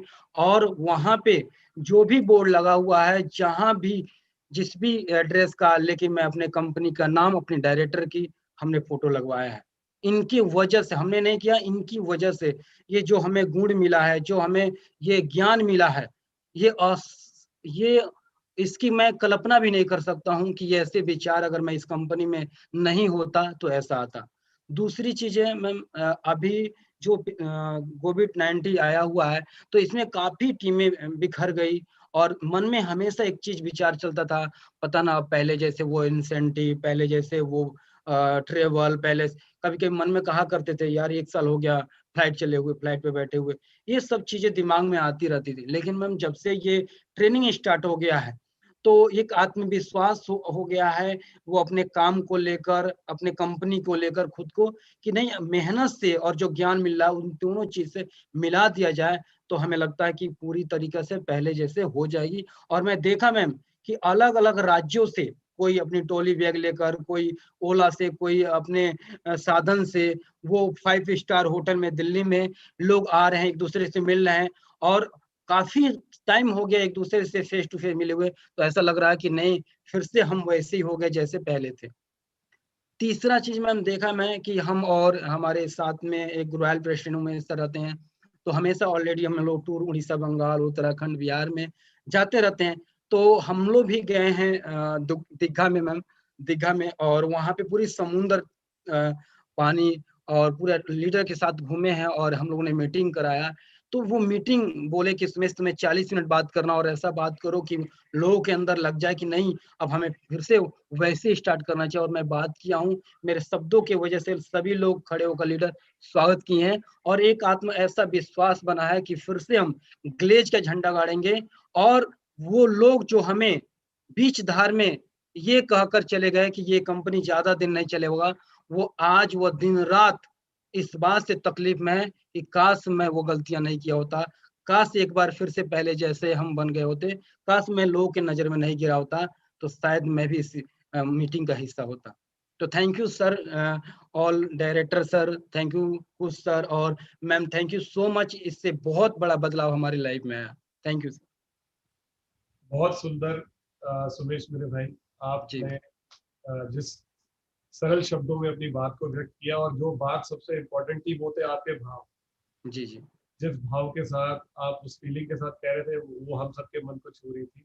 और सर एक सेकेंड, जो सेलें सर पिछले 2 महीना में, मार्च और अप्रैल में, पूरी महीने में हम करते थे, 1 महीने में जो हमारी सेलें होती, अभी पिछले 2 महीना में जो कोविड आई थी सेकेंड बार, मार्च और अप्रैल, वो 2 महीना में जो 30 दिन में मैं क्लोजिंग करता था सर, इस ट्रेनिंग की वजह से एक आत्मविश्वास, और जिस तरह से टीमें बिखर गई थी, तो अंदर से हमेशा आता था कि यार अब पता ना ऐसा होगा कि नहीं, फिर से दोबारा गाड़ी चेंज होगा कि नहीं, हम क्या बताएंगे, क्योंकि जो हमारी स्टैंडर्ड है सर, वो उसी तरह से पहनना, खर्च करना, मोबाइल रखना, तो हमारे घर वालों को आज ही पता है कि उतना ही पैसा कमा रहा, तो कोई ज्यादा हेल्प भी नहीं करते थे, उनको लगता था कि अभी भी ऐसे ही आ रहा है। लेकिन हमने कहा, मैं सर से बार बार कहता था कि सर पापा हमेशा समझते हैं कि अभी भी उतना ही पैसा आ रहा है, इसलिए वो ज्यादा केयर नहीं करते हैं। लेकिन सर मैं बता दूं, मार्च और अप्रैल में जो 1 महीने में हम क्लोजिंग करते थे, हम सर इस जून महीने में 1 से 10 तारीख में उससे डबल सेल कर किए हैं। बहुत खूब, बहुत बढ़िया। Thank you sir. आप जानते हैं इसमें कहीं ना कहीं, देखो मैं ये कहता हूँ कि मैनिफेस्टेशन जो है ना वो बहुत महत्वपूर्ण रोल प्ले करती है। जी जी अगर आप ध्यान से सोचे तो आपके पापा की मैनिफेस्टेशन क्या थी आपको लेकर? जी जी जी उनकी मैनिफेस्टेशन ये है कि ये अभी भी उतना ही पैसा कमा रहे हैं, जी जी जी सर। और उनका आशीर्वाद साथ जुड़ा हुआ है, उनके भाव जुड़े हुए हैं, तो आप देखिए वो चेक तो आना ही आना है, वो तो जी पार जी हो जी। ही है। एक दिन सर पापा से डायरेक्ट नहीं बोला, मम्मी से मैं बोला कि 500 रुपये दिलवा दो, तो वो बोलती थी कि अरे वो पैसा बहुत रखा है, ऐसे ही मांगता रहता है। तो ये वाला जो थॉट है ना कि पैसा बहुत है, और अगर ये माता पिता के पास हो तो इससे बड़ी ताकत नहीं हो सकती। जी सर जी। तो यदि आपके माता पिता ये सोच रहे हैं, और मुझे लगता है कि अधिकतर गैलियंस के साथ ऐसा है, क्योंकि हम लोग उस तरह का जीवन जिए हैं कि जो भी हमारे आसपास के लोग हैं उन्हीं की वाइब्रेशन हमारे लिए रहती है, इनके पास बहुत पैसा है, इनके पास बहुत पैसा है, तो जी वो जी जी सर। मैनिफेस्टेशन कहीं ना कहीं हमें, और ये ऊर्जा कहीं ना कहीं हमें सपोर्ट करती है। जी जी सर। राइट, इसलिए मैं हमेशा कहता हूँ कि जिसके पास है उसके पास और आता है, क्योंकि लोग कहते हैं इसके पास बहुत है। जी जी तो ईश्वर से हमेशा ये है कि जितने भी गैलियंस हैं, या मैं तो कहूँगा पूरा संसार है, वो अबंडेंस में रहे, हमेशा उनके पास अथाह हो, बहुत हो। बहुत खूब सुमेश मेरे भाई, बहुत अच्छा लगा आपसे बात करके। जी। Thank you. रवि रंजन, आपकी बारी मेरे भाई, आप बताइए। नमस्कार सर, सभी डायरेक्टर्स को नमस्कार, रोम श्री मैडम को भी नमस्कार, खुश सर को भी नमस्कार। सर सबसे बड़ी बात की जो थीटा जो हम करते हैं, मैं थीटा की बात करूंगा, जो कि इतनी पावरफुल है कि मैं इसके बारे में जितना बता उतना कम होगा, क्योंकि हमारे हमारे अंदर बहुत सारी जो परेशानियां, समस्याएं या किसी चीज के लेकर डर रहता था, या किसी भी बातों से मैं जल्दी घबरा जाता था। लेकिन जब से मैं लगातार ये जो थीटा कर रहा हूँ, आज 28वां दिन है, और मैं सुबह में भी करता हूँ और शाम को भी करता हूँ, और इस थीटा की वजह से मेरे अंदर इतना ज्यादा आत्मविश्वास हुआ है कि मुझे लगता है कि सब कुछ पॉसिबल है। जैसे मन में कई बार ख्याल आता है कि शायद ये होगा या नहीं होगा, लेकिन अब क्या होता है कि लगता है कि ये 100% होगा, इसमें कोई 1% डाउट भी नहीं होता है, और ये सब थीटा की वजह से हो रहा है। और इसका मैं सबसे ज्यादा श्रेय देना चाहूंगा रोमश्री मैडम को, जो कि आज हमारे बीच में और हमारे पूरे देश में हमारे साथ गैल्वे में जुड़े हुए सभी जो गैल्वियन है, उन लोगों के जीवन में भी ये बहुत बड़ा प्रभाव आया होगा कि उन लोगों ने थीटा करके अपने आप को बेस्ट बनाया है। ऐसे मैंने जो स्कूल में जो पढ़ाई किया है सर, उस पढ़ाई और ये जो अध्यात्म के ज्ञान जो हम अटेंड कर रहे हैं, मुझे लगता है कि बहुत बड़ा है। हमने जो स्कूल में पढ़ाई किया है उससे कई गुना बढ़ के जो सच्चा ज्ञान अभी मुझे मिल रहा है। मैं अपनी उम्र के हिसाब से बताऊं कि मेरी उम्र के हिसाब से मैंने ऐसी ज्ञान कभी नहीं अटेंड किया था, और ये चीजें मुझे जो लाइफ चेंजिंग ट्रेनिंग से मिल रहा है, मैं बहुत खुश हूँ। और सबसे बड़ी बात की, मैं जो 3 चीजें जो हमने जो कल्पना किया, जो हमने देखा, क्रिएटर स्थल पे है, जो कि मैं किसानों के लिए, मैं जैविक खेती के लिए मैं उनको जागरूक कर रहा हूँ। और उनको जागरूक करने से पहले मैंने अपने एक बहुत बड़ा प्लॉट लिया है जमीन का, और उसमें मैंने खुद खेती किया है, पेड़ पौधे लगाए हैं। जैसे मैंने बहुत सारे आम का पौधे लगाया है, उसमें लीची लगाया हुआ है। और मैं जब उसमें से जब मेरा फसल जब निकल रहा है तो किसान लोग आके पूछते हैं कि बताइए आप ये सब कैसे आप इतना सब उगा लेते हो, हम लोग तो बहुत मेहनत करते हैं, हम भी तो आप ही के जैसा मेहनत कर रहे हैं, लेकिन ऐसा क्यों नहीं होता। मैंने उनको बताया कि देखिए आप लोग जो खेती करते हैं वो रासायनिक खेती करते हैं, वो केमिकल खेती करते हैं, और उससे हमारे जमीन को भी नुकसान होता है, पेड़ पौधे को नुकसान होता है, वातावरण को नुकसान होता है, बहुत सारे प्रॉब्लम्स होती हैं। और मैं जो खेती करता हूँ ये करता हूँ जैविक। और देखिए ये जैविक का परिणाम है। जब मैंने ये सब बात उनको बताया वो लोग मेरे साथ जुड़ने लगे, बोले कि मुझे भी गाइड करिए, मुझे भी गाइड करिए। मैंने उन लोगों को अपनी कंपनी के बारे में बताया कि हमारी कंपनी है जो glaze trading India private limited, इसकी जो खाद है इतनी पावरफुल है, इतनी कि मैं आपको क्या बताऊं, रिजल्ट आपके सामने है। बहुत सारे लोग मेरे साथ जुड़े। मैं बिहार से हूँ, तो मेरे यहाँ पे ज्यादातर रासायनिक खेती होती है, लोगों ने देखा तो सब जैविक खेती करने लगे। मुझे ये पहला चीज दिखाई दिया किसानों को हेल्प करते हुए। दूसरा चीज सर मुझे ये दिखाई दिया कि मैं glaze trading India private limited company में काम कर रहा हूँ, और हमारे साथ मेरे जो टीम के जो लोग हैं, मेरे जो डाउनलाइंस हैं, मैंने उन लोगों को ये देख पाया कि वो सभी के सभी लोग बड़ी खुश हैं, क्योंकि मैंने उन सभी डाउनलाइन से कमिटमेंट किया हूँ कि आप घबराओ मत, हमारे साथ मिल के काम करो, हम सब ऐसे ऐसे बिजनेस खड़ा करेंगे कि आपके पास अच्छी गाड़ी, अच्छा घर, अच्छा बैंक बैलेंस, अपने परिवार को हंसी खुशी जिंदगी दे सकते हो। और क्योंकि मैंने ये भी बताया है कि ग्लेज एक ऐसी कंपनी है कि पूरे भारत में नहीं पूरे विश्व में नंबर 1 कंपनी बनेगी। मैंने पूछा, उन लोगों ने पूछा सर कैसे आप इतने दावा के साथ बोल रहे हो। मैंने बोला कि हमारी कंपनी के जो डायरेक्टर्स हैं, चेतन सर हैं, सर्वजीत सर है, संजीव शिबर सर हैं, ये मतलब ये बाकी डायरेक्टर से, बाकी लीडर से कुछ हटके हैं। मैंने उनको एहसास कराया तो उन लोगों ने बोला कि सर बिल्कुल सही है। और मैंने देखा ये सब चीजें सर कि बहुत सारे डायरेक्ट सेलिंग कंपनियों के जो लड़के हैं, जो लीडर्स हैं, वो लोग आके हमसे सीख रहे हैं कि अरे भाई तुम लोग कैसे करते हो, तुम लोगों को करने की क्या नॉलेज है, कैसे तुम लोग कर पाते हो। मैंने बोला कि ये हम लोग नहीं करते, ये सबसे बड़ी श्रेय हमारे डायरेक्टर्स को जाता है कि उन लोगों के गाइडलाइन पे हम लोग काम करते हैं, हम लोग कोई भी अपना दिमाग नहीं लगाते हैं। और आज उन्हीं लोगों के बदौलत आज कंपनी पूरे विश्व के नंबर 1 कंपनी बनी है। और हमारे टीम के जो लीडर्स हैं आज बहुत खुश हैं, जो कि मुझे बहुत ही बढ़िया ये सब मतलब पारदर्शित रूप से दिखाई दे रहा था। और तीसरी जो बात ये दिखाई दिया कि मेरे बहुत सारे जो लीडर्स जो बहुत सारे अचीवमेंट किए हैं, उन लोगों का एक बहुत बड़ा फंक्शन करवाया हूं, और सिर्फ लीडर्स आए हैं उसमें। मैंने उनको बताया कि यार आज मुझे लगता है कि सर मैं बता नहीं सकता हूँ कितने सारे लोग थे, लेकिन बहुत सारे लोग थे और सब लोग अच्छा अचीवमेंट किए थे।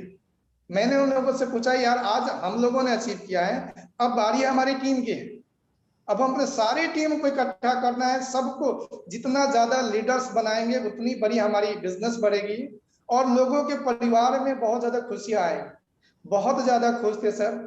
ये 3 चीजें हमने देखा सर, बहुत ही अच्छा लगा। और सबसे बड़ी बात कि मैं कंपनी को धन्यवाद करना चाहूंगा कि सर ग्लेज है, ग्लेज के जैसा कोई कंपनी नहीं है। इसके लिए मैं डायरेक्टर सर को धन्यवाद करूंगा।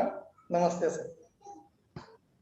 बहुत सुंदर रवि, बहुत अच्छे लगे आपके विचार। और जो एक बदलाव हम सब में आया है इस कार्यक्रम के चलने के बाद कि हम सब में ना वो शक्ति है, एक्चुअली सबका भला सोचने की शक्ति एक इंसान में होती है, तो वो शक्ति उजागर हुई है इस कार्यक्रम के बाद। अगर आप मुझे बोले तो बहुत सारी अचीवमेंट्स है, लेकिन उनमें से जो सबसे बड़ी अचीवमेंट मुझे महसूस होती है वो है स्वार्थ और परमार्थ का जो एक फाइन कॉम्बिनेशन हम लोगों को जानने को मिला है चेतन सर के माध्यम से, और जो अब मुझे लगता है हमारे जीवन का एक संस्कार बन गया है जी। अब हम में से कोई भी व्यक्ति, कोई भी ऐसा गैल्वियन नहीं है जो सिर्फ अपने बारे में सोचता है। पहले भी नहीं था, लेकिन अब ये डिग्री और बढ़ गई है, मुझे ऐसा लगता है। तो आपकी बात में भी मैंने देखा जहां आप बहुत सारे लोगों की सक्सेस देख रहे हैं, बहुत सारे लोगों के चेक्स देख रहे हैं, बहुत सारे जो किसानों की बात कर रहे हैं, जैविक खेती भी एक तरह से परमार्थ है, क्योंकि जो हम भोजन खाते हैं वो किसान उगाता है, और जो किसान की दो चीजें बहुत इंपॉर्टेंट है, एक उसका भाव, जिस भाव से वो उगा रहा है, और दूसरा जो पदार्थ, जो सामग्री उसमें डल रही है। अगर ये दोनों ही जैविक हो जाए, अगर आपके भाव भी जैविक हो और पदार्थ भी जैविक हो, तो फिर खाना तो अति उत्तम होगा ही होगा। तो आपने बहुत अच्छी बात बोली, बहुत सुंदर, thank you so much, thank you. Thank you sir. Next, okay, Archana ji please, आपकी बारी है। सबसे पहले मेरा सबको नमस्कार, सरबजीत जी, कुश जी और जितने लोग जुड़े हुए हैं इस प्रोग्राम से। SEP मैंने अटेंड किया है, लखनऊ में ऑर्गेनाइज हुआ था तब था। बेसिकली मैं स्पेशली एबल बच्चों के साथ काम करती हूँ जिनको थोड़ी सी मेंटल इश्यूज है, जो अलग तरीके के बच्चे होते हैं। तो लास्ट लॉकडाउन में क्या हुआ था, हमें एक होप थी कि चलो अभी कुछ दिन के बाद खुल जाएगा, 3 महीना बंद रहा लेकिन उससे उतना फर्क नहीं पड़ा। लेकिन धीरे धीरे धीरे क्या हुआ, चीजें नॉर्मल होने लगी, ट्रैक पे आने लगी। फिर अचानक से ये वाला जो लॉकडाउन आया, ये लहर कोविड की आई, उसमें बहुत ही हमारे लिए अनएक्सपेक्टेड था। हम उसे स्वीकार नहीं कर पा रहे थे। कहीं ना कहीं हम सब ये मान बैठे थे कि कोरोना चलो अब जा चुका है या कमजोर पड़ चुका है, लेकिन इस बार वो बहुत ही तेजी से, उसका वेग बहुत ज्यादा था। इसमें हम लोगों ने बहुत सारे अपने नाते रिश्तेदारों को, अपने लव्ड वन को खोया, एंड हमारा जो काम था वो बिल्कुल पूरी तरीके से रुक गया। तो मैं मेरे साथ क्या हुआ कि मैं यहाँ पहले अपने नेटिव प्लेस चली गई थी लास्ट ईयर, लेकिन इस बार मैं नहीं गई। मैं यहाँ पे अपने सेंटर पे अपने घर में अकेली थी, तो मुझे बहुत ही एक डिप्रेसिव सिचुएशन होने लगी मेरे साथ कि अरे, क्योंकि मुझे बच्चों के साथ काम करने की आदत है और बच्चों की ऑरा ही बहुत अच्छी होती है एक तरह से देखी जाए। आप लोगों ने अपनी 12th एनिवर्सरी भी लखनऊ में मनाई थी, मेरे ही सेंटर पे, मेरे ही बच्चों, हमारे ही बच्चों के साथ में। तो वो एक आदत बनी हुई थी, बच्चों के साथ जब मैं रहती थी तो खुश रहती थी। अब सब कुछ बंद, बच्चे नहीं आ रहे हैं। अब एक होता है ना कि एग्जिस्टेंस की चिंता मुझे सताने लगी। फिर ये 40 डेज का आप लोगों ने जो शुरू किया, मैं उसके लिए आप लोग को बहुत बहुत धन्यवाद दूंगी। कहीं ना कहीं फंस गए थे हम कि क्या करें, कैसे करें, तो सबको अटेंड करना शुरू किया। फिर से वो पॉजिटिव ऊर्जा का संचार हुआ। हाँ, एक होप आया कि हाँ मैं कर सकती हूँ, मैं भी टूटी नहीं हूँ, या ये समय भी बीत जाएगा जैसे पिछला निकल गया। तो ये मेरा ओवरऑल एक्सपीरियंस रहा, ये 28 दिन बिल्कुल एकदम ड्रास्टिकली चेंजेस आए। And what I have seen, क्या देखा मैंने मैनिफेस्टेशन के तल पे। मैं काम करती हूँ बच्चों के साथ में, बेसिकली एक होता है ना कि इंडियन पैटर्न किस तरीके से काम करती है कि ये करना है, बच्चे को डिसेबिलिटी सर्टिफिकेट दे दिया, अब बच्चा कुछ नहीं कर सकता। तो मैं उस चीज को नहीं मानती हूँ, क्योंकि आपने उस बच्चे को लिमिट कर दिया। आप नहीं जानते कि उस बच्चे के अंदर क्या पावर है, क्या उसकी अच्छी क्वालिटी है, क्या उसकी ऊर्जाएं हैं, नहीं जानती। क्योंकि जो भी स्पेशली एबल बच्चे होते हैं उनकी ऊर्जाएं ही बिल्कुल अलग होती है। देवत्व की ऊर्जा कह सकते हैं आप, उनके अंदर होती है। आपके साथ रहोगे, आप खुद ही पूरी तरीके से बदल जाओगे। मैं बहुत बदल गई हूँ बच्चों के साथ में, मतलब 360 डिग्री मेरी लाइफ में चेंजेस आए। तो देवत्व को, आप देवत्व की ऊर्जा के साथ काम करें। तो अगर आप उनको एक लेबल दे दोगे कि ये बच्चा ऐसे नहीं कर सकता, वैसे नहीं कर सकता, या इसके अंदर ये प्रॉब्लम है, आपने उसकी नेगेटिव चीज को देखी, लेकिन उसकी जो पॉजिटिव चीजें हैं, आप जब उस पर फोकस करना शुरू करेंगे, जैसे आप मेडिटेशन में ही करते हैं, आप अच्छी ऊर्जाओं को, उच्च ऊर्जाओं को फोकस करते हैं, जब आप उस चीज पे फोकस करते हैं तो वो बच्चा काम करना शुरू करता है। तो मैंने देखा कि मैं इसी तरीके से काम करती हूँ, अपलिफ्टमेंट ऑफ चिल्ड्रन, की उनका कैसे आप अपलिफ्ट कर सकते हो, या उनको इंडिपेंडेंसी पे कैसे काम कर सकते हो, उनको इतना इंडिपेंडेंट कर दे वो किसी पे भी डिपेंडेंट ना रहे अपने फाइनेंशियल नीड्स को लेके। तो मैंने देखा कि there are so many children, बहुत सारे बच्चे थे और बहुत इंडिपेंडेंट थे, उनके पेरेंट्स बहुत इंडिपेंडेंट थे। सोसाइटी ने उन्हें एक्सेप्ट कर लिया। बेसिकली इंडिया में इन बच्चों को जल्दी एक्सेप्टेंस नहीं मिलती है। बाहर जाते हैं, आप बाहर देखोगे तो उनको एक इंक्लूसिव सेटअप है, लोग भी उसी मेंटालिटी के हैं कि हाँ एक्सेप्ट करते हैं, डिसेबिलिटी को एक्सेप्ट कर रहे हैं कि हाँ ये ऐसा ही है, हमें इसको भी अपलिफ्ट करना है। लेकिन यहाँ पे लोग अपने बच्चों तक को हटा लेते हैं कि आप उसके साथ नहीं खेलो। तो उस पेरेंट के लिए कितना डिसहार्टनिंग, उन बच्चों के लिए कितना डिसहार्टनिंग होता है। तो मैंने देखा कि देयर आर एक एक्सेप्टेंस वाली चीज आई लोगों में, उन बच्चों को भी एक्सेप्ट कर रहे हैं, या उनके लिए काम कर रहे हैं, या उनको अपलिफ्ट कर रहे हैं, मानना शुरू कर दिए हैं। एक चीज तो मुझे ये दिखी। फिर उसके बाद से मुझे दिखा कि मैं कोई अवार्ड रिसीव कर रही हूँ, नेशनल अवार्ड टाइप का था कि आपने बहुत अच्छा काम किया। तो मुझे राष्ट्रपति दिखे, अब वो कौन थे कौन नहीं थे, बट हाँ ये सुनाई दिया कि आप राष्ट्रपति से अवार्ड रिसीव कर रहे हैं, वो चीज मुझे मिली। और बहुत सारे लोग बैठे थे सामने, बहुत ही पीसफुल थे, बहुत ही काम थे, जैसे एकदम डिवाइन एनर्जी से देवता विटनेस कर रहे हैं उन सारी चीज, वो एक चीज मुझे दिखी। फिर तीसरा था कि मैं फाइनेंशियली बहुत ही सेटल हूँ, मेरे पास हर वो चीज है जो मुझे इन बच्चों के साथ काम करने के लिए आगे जरूरत पड़ेगी, और मैं बहुत इजीली उन सारी चीजों को कर पा रही हूँ। मेरे पास कोई बाउंड्रीज, कोई बाउंडेशन नहीं है, हर वो रिसोर्सेस है जिससे मैं इनके पेरेंट्स को, जो मेंटल हेल्थ से जुड़े हुए लोग हैं, उनको अपलिफ्ट कर सकती हूँ। तो ये ओवरऑल मेरा एक्सपीरियंस रहा। थैंक यू सो मच मुझे ये दिखाने के लिए। अब शायद मुझे और भी बूस्ट मिल गया है, और भी कहते हैं कि प्रेरणा मिल गई है कि मुझे आगे करना क्या है, मुझे पता है कि क्या होने वाला है, तो अब मैं उससे रिलेटेड और अच्छे स्टेप्स लूंगी कि अब मुझे आगे कैसे काम करना है। Thank you so much for this programme, and thank you so much Romshree ji, thank you so much Sarabjit ji, and सब लोगों को, खुश जी, आप लोग को बहुत बहुत धन्यवाद। और मैं आशा करती हूँ ये और अच्छा करेंगे आप, और भी लोगों को जोड़िए और लोगों को अपलिफ्ट करिए। Thank you so much. बहुत सुंदर, थैंक यू सो मच अर्चना जी आपका। आपने तो अपना जो पूरा जीवन है वो परमार्थ के साथ ही जोड़ दिया। हम तो स्वार्थ में परमार्थ ढूंढते हैं, लेकिन आपका तो जो कार्य आप कर रहे हैं उसमें परमार्थ ही परमार्थ जुड़ा हुआ है, जिस तरह का जीवन आपने चुना है। जी, आप कुछ कहना चाह रही हैं? हाँ, रोमश्री जी कहती है ना कि just we are chosen one. सही Yes. बात है, आप भी तो वही कर रहे हैं, आप भी तो लोगों को परमार्थ से जोड़ रहे हैं, उनकी उनकी उनकी अच्छाई से, उनके सेल्फ से मिलवा रहे हैं। तो ये परमात्मा का ही तो वर्क हम सब मिलके कर रहे हैं।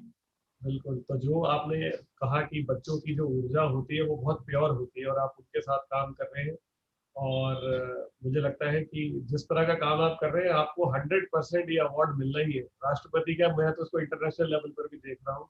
बहुत सारी और चीजें अभी वेट कर रही हैं आपका। आप जिस रास्ते पर है आप चलते रहे, ईश्वर आपकी जो भी आपने मनोकामना की है, जो भी आप अच्छा कर रहे हैं उसे और शक्ति दे और बल दे, यही मेरी कामना है। Thank you so much. Thank you. Pushpa ji, आपकी बारी है, आप बताएं।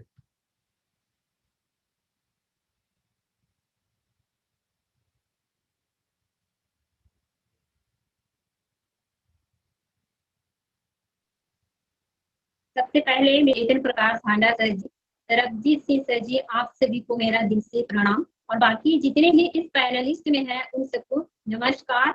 और मिस मान कुमार जांगड़े मैडम, रजनी राज दीदी को जो है दिल से धन्यवाद देना चाहूंगी इस पैनलिस्ट में मुझे मौका दिलाने के लिए, जिन्होंने मेरे लिए इतना सब चीज करके यहाँ तक पहुंचाए हैं। और बाकी रोमश्री मैम जी को स्पेशली धन्यवाद देना चाहूंगी, क्योंकि जो है मैं जनवरी मंथ से थीटा को सोच रही थी कि काश हमारे बीच में अगर थीटा होगा तो जितने भी परेशानी आया है दुनिया में, तो वो सारे चीज को हम कंट्रोल कर सकते हैं। और वो चीजें जो है हमारे बीच में आज जो है मई मंथ से स्टार्ट हुआ, और आज 28 दिन में जितने भी परेशानी दिक्कत था वो सारे चीज मुझे स्पष्ट दूर होते हुए नजर आ रहा है। और मेरे घर में जितने भी परेशानी आया था, कोविड से परेशान थे, उन लोग आज जो है बहुत अच्छे से हैं।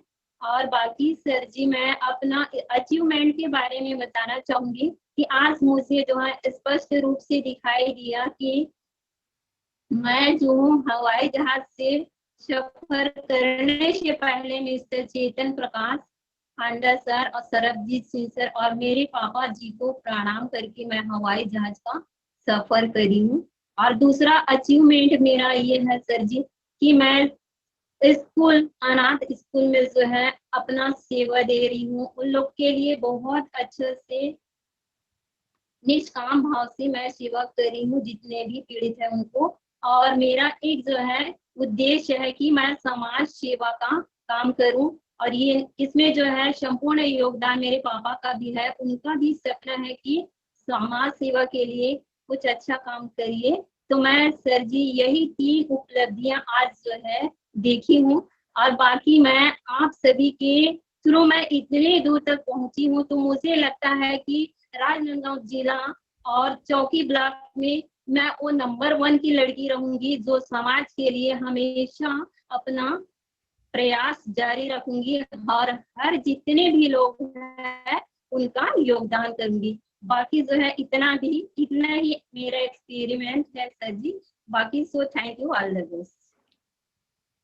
बहुत सुंदर पुष्पा जी, आपकी आवाज थोड़ी सी रुक के आ रही थी लेकिन हम समझ पा रहे थे, और जो आपने लक्ष्य लिया है वो भी परमार्थ से ही जुड़ा हुआ है कि आपने कहा है कि अपने पूरा जो एरिया है उसमें लोगों की मदद करने में, अपना योगदान देने में आप नंबर 1 पे रहेंगे। तो ये बहुत ही शुभ भाव है जो आपने रखा है, और मैं आपको बहुत बहुत बधाई देता हूँ, आपका बहुत बहुत अभिनंदन।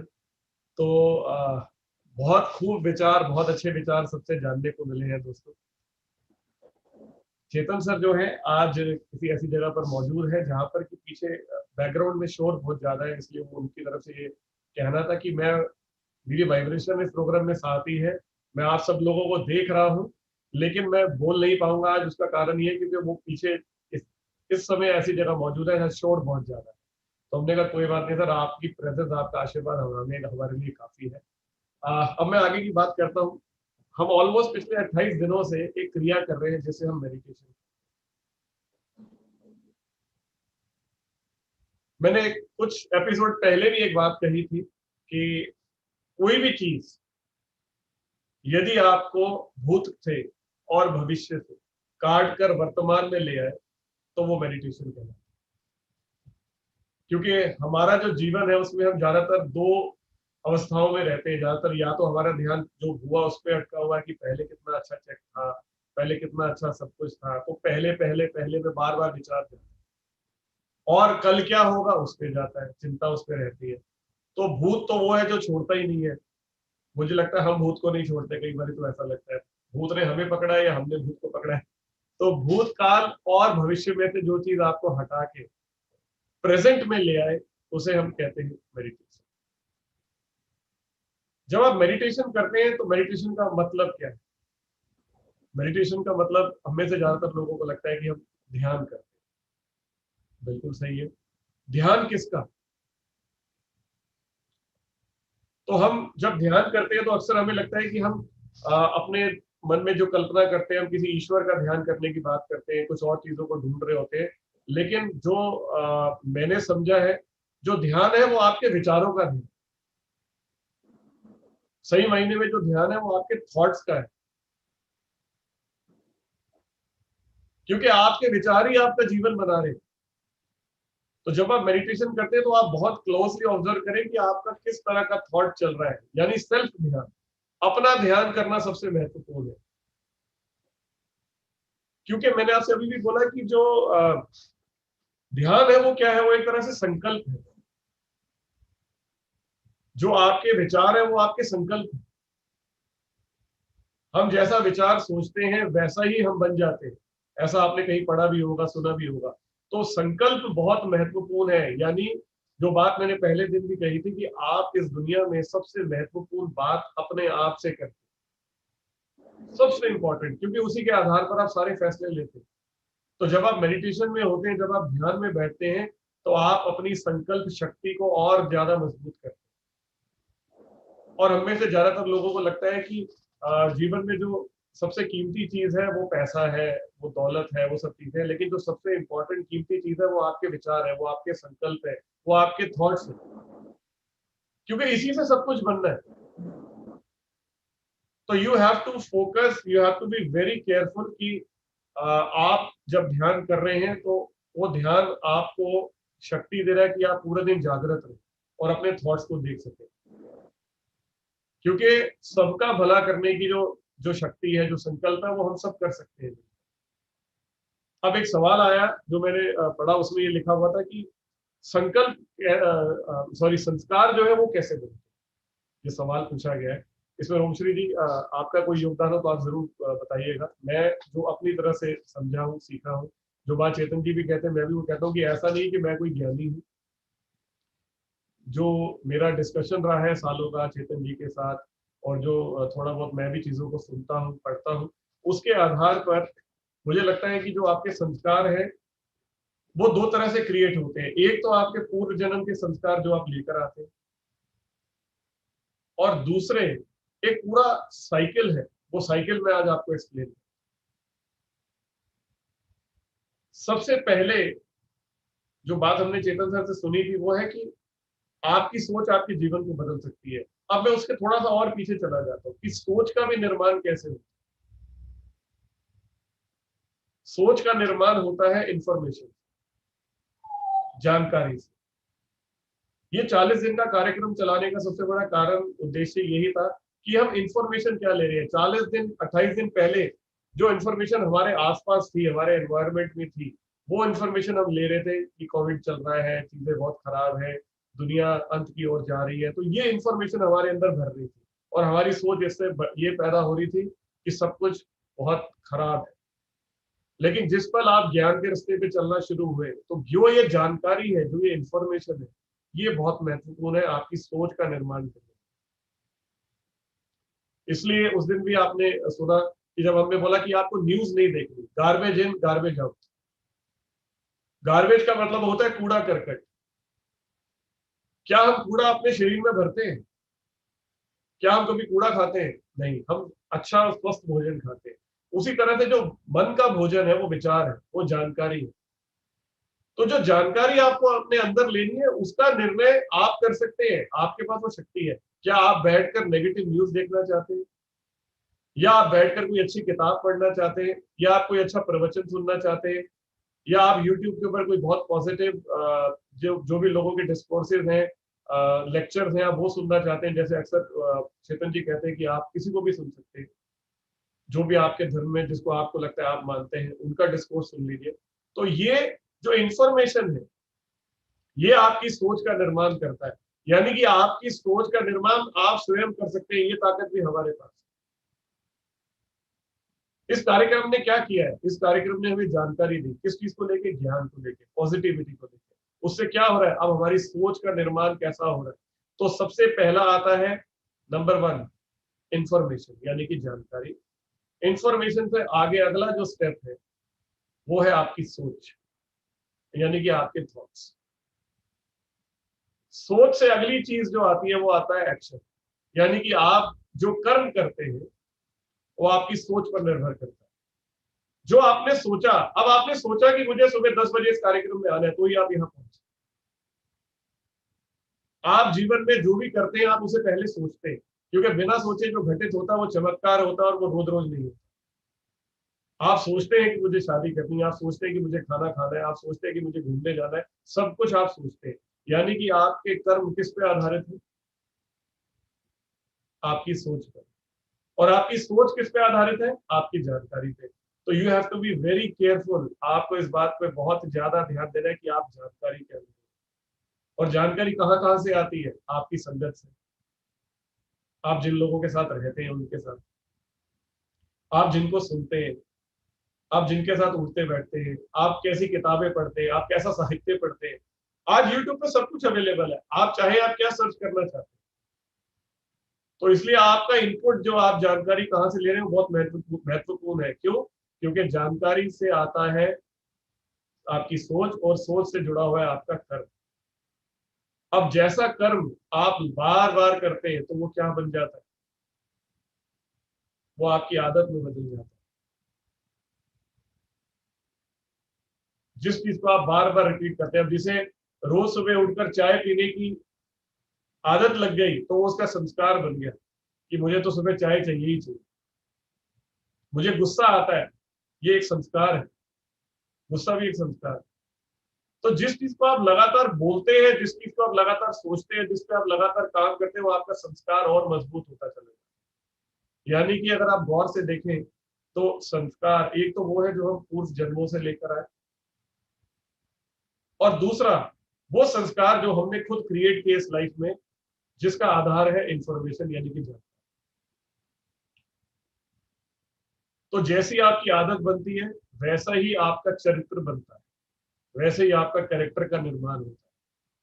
और आज हम जिस कलयुग में जी रहे हैं इसमें अधिकतर जो भी किताबें आप पढ़ेंगे वो इंसान की पर्सनैलिटी की बात करती है, लेकिन सतयुग में जो किताबें लिखी गई हैं वो इंसान के चरित्र की बात करती है।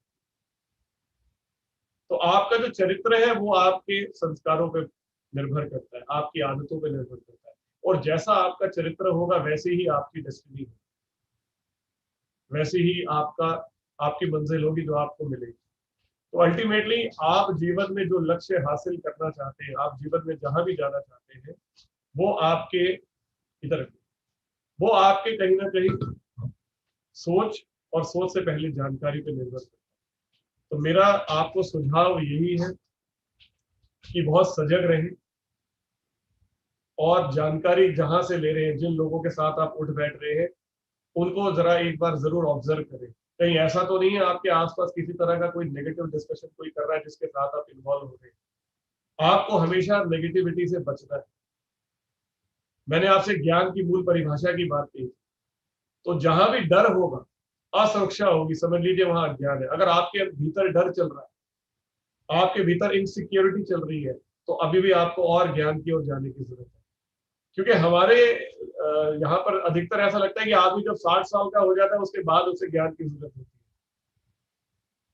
लेकिन आप किस भी उम्र में आप चेक कर लीजिए, चाहे आप 20 में हैं, चाहे 30 में हैं, चाहे 10 में हैं, अगर आपके अंदर डर है, अगर आपके अंदर असुरक्षा है, अगर आपके अंदर नेगेटिविटी है, अगर आपके अंदर ईर्ष्या है, अगर आपके अंदर द्वेष है, अगर आपके अंदर गुस्सा है, तो इसका मतलब अभी आपको ज्ञान की ओर चलने की जरूरत है। Now is the time, get up and move. तो बहुत सजग रहें, बहुत ज्यादा अटेंटिव रहें कि आप किन लोगों के साथ बैठ रहे हैं, आप टीवी पर क्या देख रहे हैं, आप यूट्यूब पे क्या देख रहे हैं, आप किताब में क्या पढ़ रहे हैं। मैं ईश्वर से यही प्रार्थना करूंगा कि वो हम सबको इतनी सद्बुद्धि दे और जागृति दे कि हम जो भी एक्शन कर रहे हैं हम उसमें सजग रह सकें। और ये शक्ति आपको मेडिटेशन से मिलती है, ध्यान से। रोमश्री जी, अगर आप इसमें कुछ ऐड करना चाहें तो प्लीज। जी, आपने बहुत अच्छा बताया कि जो जानकारी, क्योंकि हम हर वक्त ऑब्जर्व ही करते रहते हैं पांचों इंद्रियों से जो भी अंदर आ रहा है, और वो रिकॉर्ड करते रहते हैं अंदर से। और जिस तरह के वातावरण में है या जिस तरह के लोगों से ज्यादा इंटरेक्ट कर रहे हैं, चाहे आप ऑनलाइन इंटरेक्ट कर रहे हैं, जरूरी नहीं है कि आपके आसपास ही बैठे हैं, तो जिनसे भी आप ज्यादा इंटरेक्शन कर रहे हैं, आपका साइंटिफिकली भी आपका ब्रेन भी उसी तरीके से रिएक्ट करता है, उसी तरीके से शेप अप होने लग जाता है, आपका जीवन भी वैसे ही शेप अप होने लग जाता है। और जो संस्कार की अगर बात की है आपने, तो संस्कार जो है हमारे बिलीफ सिस्टम्स भी बोल सकते हैं कि जैसे खरगोश है, उसका एक अलग बिलीफ सिस्टम है, उसका जो सेट ऑफ बिलीफ सिस्टम है वो अलग है, एक शेर का अलग है, तो वो उस तरीके से प्रोग्राम्ड है। जो हर एक इंसान, जैसे हम सब लोग भी हैं, हम सबके अलग अलग सेट ऑफ बिलीफ सिस्टम्स हैं, हमारे अलग अलग संस्कार हैं, और हम वैसे ही काम कर रहे हैं अपनी लाइफ में। तो जो आपने बताया संस्कार किस तरीके से बनते हैं और क्या, तो उसमें थोड़ा सा मैं ऐड करना चाहती हूँ कि 4 तरह के संस्कारों के तल हैं हमारे, और जब आप थीटा मेडिटेशन करते हैं तो उन चारों तलों पर फर्क पड़ता है। थीटा अपने आप में एक विज्ञान है, तो उसमें वो एक छोटा सा एक टॉपिक है, वो मैं आपको 4 पॉइंट बता देती हूँ, अगर आप चाहें तो आप लिख सकते हैं। तो जो पहला संस्कारों का तल है वो है आपका वर्तमान जीवन, यानी जब आप अपनी माँ के गर्भ में आए तब से लेकर अब तक, उसको हम इंग्लिश में कोर लेवल कहते हैं। आप वर्तमान जीवन के संस्कार भी लिख सकते हैं। तो पहला वर्तमान जीवन के संस्कार, तो जैसे माँ के गर्भ में आए तो आप स्पॉन्ज की तरह, जैसे स्पॉन्ज पानी को सोखता है ना, तो वैसे आप सोख रहे हैं जो भी इंफॉर्मेशन चल रही है आसपास, और आज तक अभी भी आपका मन ऐसे ही है। जो कुछ भी चल रहा है आपके आसपास, चाहे वो आपके अनुभव है या आप सुन रहे हैं, देख रहे हैं, आप वो इकट्ठा कर रहे हैं अपने अंदर, और वो आपके संस्कार बना रहे हैं। जो चीजें आप ज्यादा दोहराएंगे वो मजबूत संस्कार बन जाएंगे। और आपको पता है आपके हर एक कोशिका, हर एक सेल के पीछे आपका थॉट है, और जो बड़े बड़े ऑर्गन्स हैं वो आपकी धारणाओं की वजह से बने हैं। इलेक्ट्रिसिटी है क्योंकि वो, तो हर एक सेल आपका मरता है हर पल और जन्म लेता है। जैसे आपके विचार अभी भी चल रहे हैं, आपके विचार है ना, उठ रहे हैं खत्म हो रहे हैं, उठ रहे हैं खत्म हो रहे हैं। सेल्स भी ऐसे ही आपके शरीर में, मगर आपके कुछ मोटी धारणाएं हैं जो कभी बदलती नहीं है, वो आपके बड़े बड़े ऑर्गन्स को चलाती हैं। जैसे लिवर है, किडनी है, हार्ट है, उसको रीजनरेट होने में पूरा लाइफ टाइम लग जाता है, मगर जो आपकी छोटी छोटी कोशिकाएं हैं वो हर पल रीजनरेट होती हैं, हर पल मरती हैं और पैदा होती हैं। इसीलिए आप इतने से पैदा हुए थे, पर आप इतने बड़े हो गए आप, क्योंकि आप सोच रहे हो, और वो सोचने की एनर्जी जो है एक विद्युत पैदा कर रही है जिससे आप ग्रो हो रहे हो। ये संस्कारों की शक्ति है, साइंटिफिकली बता रहे हो आपको। दूसरा तल है आपका जेनेटिक लेवल, यानी आपके पूर्वजों के विचार, जो आपके पूर्वजों ने धारणाएं बनाई होंगी, वो आज भी आपके अंदर है, आपके अवचेतन मन में है।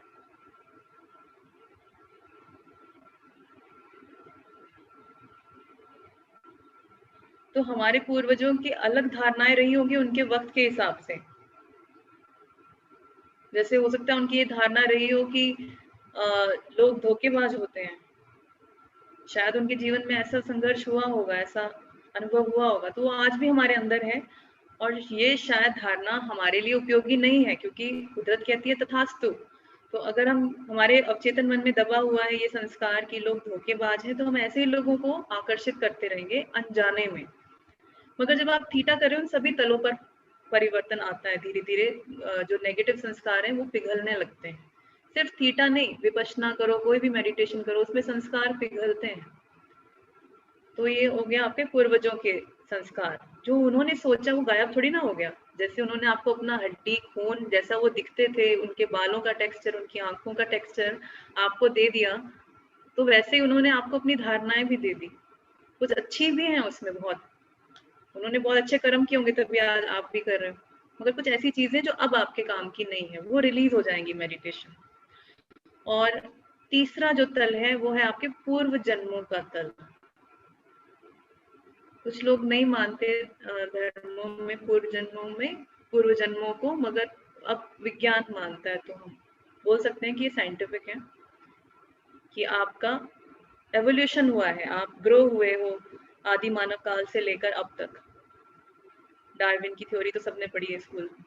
तो आपके पूर्व जन्म, आपके विकास की यात्रा के क्रम के सारे अनुभव, चाहे वो दास प्रथा है, चाहे वो प्रोस्टिट्यूशन है, चाहे वो विश्व युद्ध है, वो सारे के सारे जो दर्द हैं, दुख हैं, धारणाएं हैं, वो आज भी आपके अवचेतन मन में है संस्कारों के रूप में। कुछ अच्छे हैं उसमें, बहुत अमेजिंग है, आपने अच्छा काम भी किया होगा, और कुछ नेगेटिव है, तो वो संस्कार भी है। और चौथा तल जो है वो है आपकी आत्मा का तल। आत्मा की कोई धारणाएं नहीं होती, मगर आत्मा की गहराई तक कुछ संस्कार पहुंच जाते हैं, क्योंकि वो बाकी के 3 तलों पे बहुत गहरे हो चुके होते हैं। जो संस्कार बाकी के 3 तलों पर बहुत गहरे और मजबूत हो चुके हों, वो आत्मा के करीब पहुंच जाते हैं, आपकी आत्मा को लेयर कर देते हैं। आत्मा का कोई संस्कार नहीं होता, पर उसके आसपास पहुंच जाते हैं। जैसे मान लो पहले तल पे वर्तमान जीवन कोर लेवल पर है कि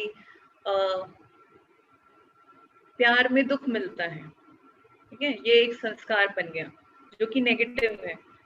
फिर आपके जेनेटिक लेवल पे यानी पूर्वजों के तल पर एक धारणा आपको मिल गई कि प्यार में धोखा मिलता है, ठीक है, वो था प्यार में दुख मिलता है, दूसरा प्यार में धोखा मिलता है। और आपके पूर्व जन्मों से एक संस्कार आप ले आए कि अगर प्यार करो तो मार दिया जाता है, क्योंकि ऐसी घटनाएं घटी हैं कलेक्टिव कॉन्शियसनेस में, हुआ है ये सब, आज भी होता है। तो आपकी आत्मा के तल पे ये गहरा हो गया ना, तो आत्मा के तल पे संस्कार बन जाएगा, प्यार खतरनाक है, सब कुछ करो बस ये मत करो। तो आप ऐसा करोगे नहीं, मगर जब भी जीवन में प्रेम आएगा, आप कुछ ना कुछ ऐसा क्रिएट करोगे कि उसे खो दोगे और फिर और दुखी हो जाओगे, क्योंकि वो तल आपका जैसे सॉफ्टवेयर है ना कंप्यूटर का, वैसे सॉफ्टवेयर प्रोग्राम है आपके अंदर, वो काम कर रहे हैं। आप कहोगे पता नहीं, मैं तो सब कुछ अच्छा होता है, मगर कुछ अचानक ऐसा होता है कि मैं फिर अकेला हो जाता हूँ। क्यों? क्योंकि ये नशे की तरह दौड़ रहे हैं आपके रगों में, आपके खून में दौड़ रहे हैं संस्कार, और कह रहे हैं हम प्रूव करेंगे अपने आप को कि हम सच हैं, प्यार खतरनाक है। तो फिर आप जब फिर से दुख पाओगे प्यार में, तो ये अंदर से चिल्लाएंगे, देखा कहा था ना प्यार खतरनाक है, और मजबूत हो जाएंगे ये संस्कार।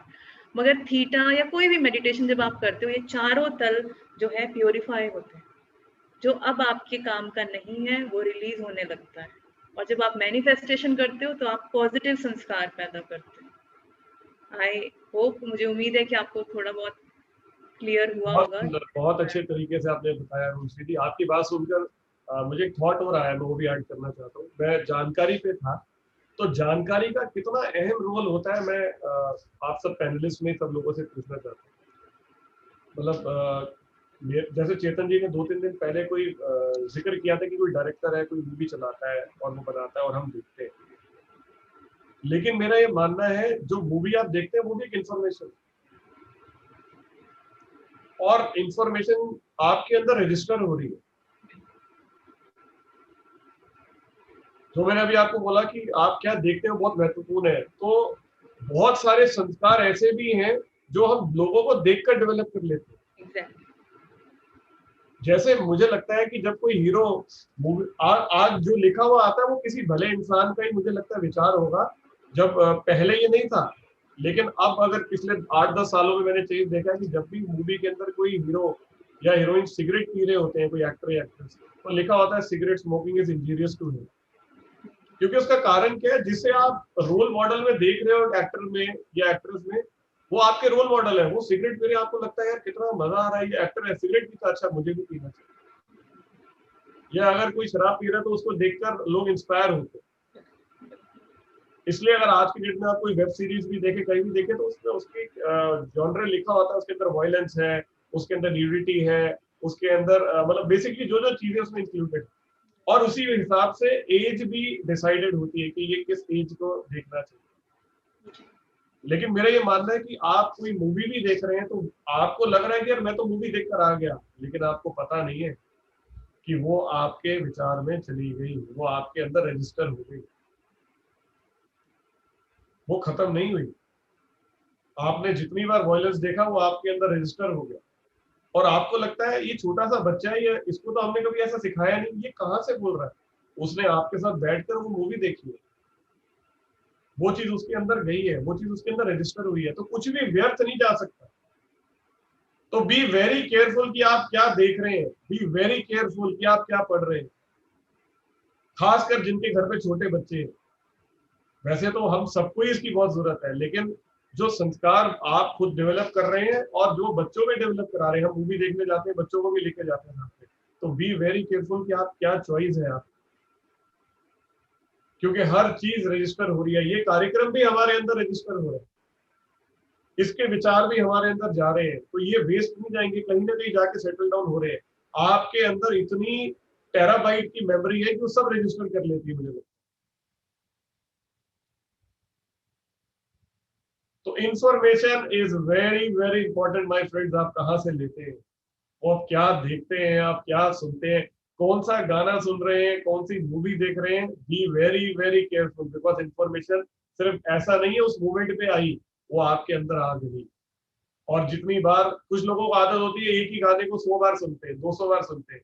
अब जैसे आपने बोला प्यार में धोखा मिलता, तो मेरा दिमाग अचानक क्यामत से क्यामत तक में चला गया, सोच रही थी कि वहां पर प्यार में मार दिया जाता है या धोखा मिलता है, मतलब उस तरह की कोई मूवी एकदम रिलेट कर गया, तो वहीं से ये थॉट आया कि प्यार में मार दिया जाता है, अच्छा ऐसा होता है। तो ये भी कहीं ना कहीं आपका संस्कार बन रहा है। तो सबसे महत्वपूर्ण चीज लाइफ में है आपकी जानकारी, क्योंकि जानकारी से बनते हैं आपके विचार, विचार से आपके कर्म तैयार होते हैं, कर्म जो है वो आपकी आदतों में बदलते हैं, आदतें चरित्रों में बदलती है, और चरित्र जो है वो आपकी मंजिल यानी आपकी डेस्टिनी है। इन्हीं शब्दों के साथ हम आज का ये कार्यक्रम समाप्त करते हैं। ईश्वर हम सब लोगों को खुश रखे, स्वस्थ रखे, व्यस्त रखे और मस्त रखे। कल मिलते हैं नए जोश, नई ऊर्जा के साथ। 40वें दिन सब लोगों ने पेड़ लगाने हैं, अपनी मैनिफेस्टेशन को धरती माता के साथ जुड़ना है, तैयारी कर लीजिए।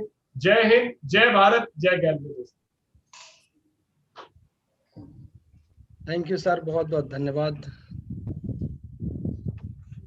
Thank you so much.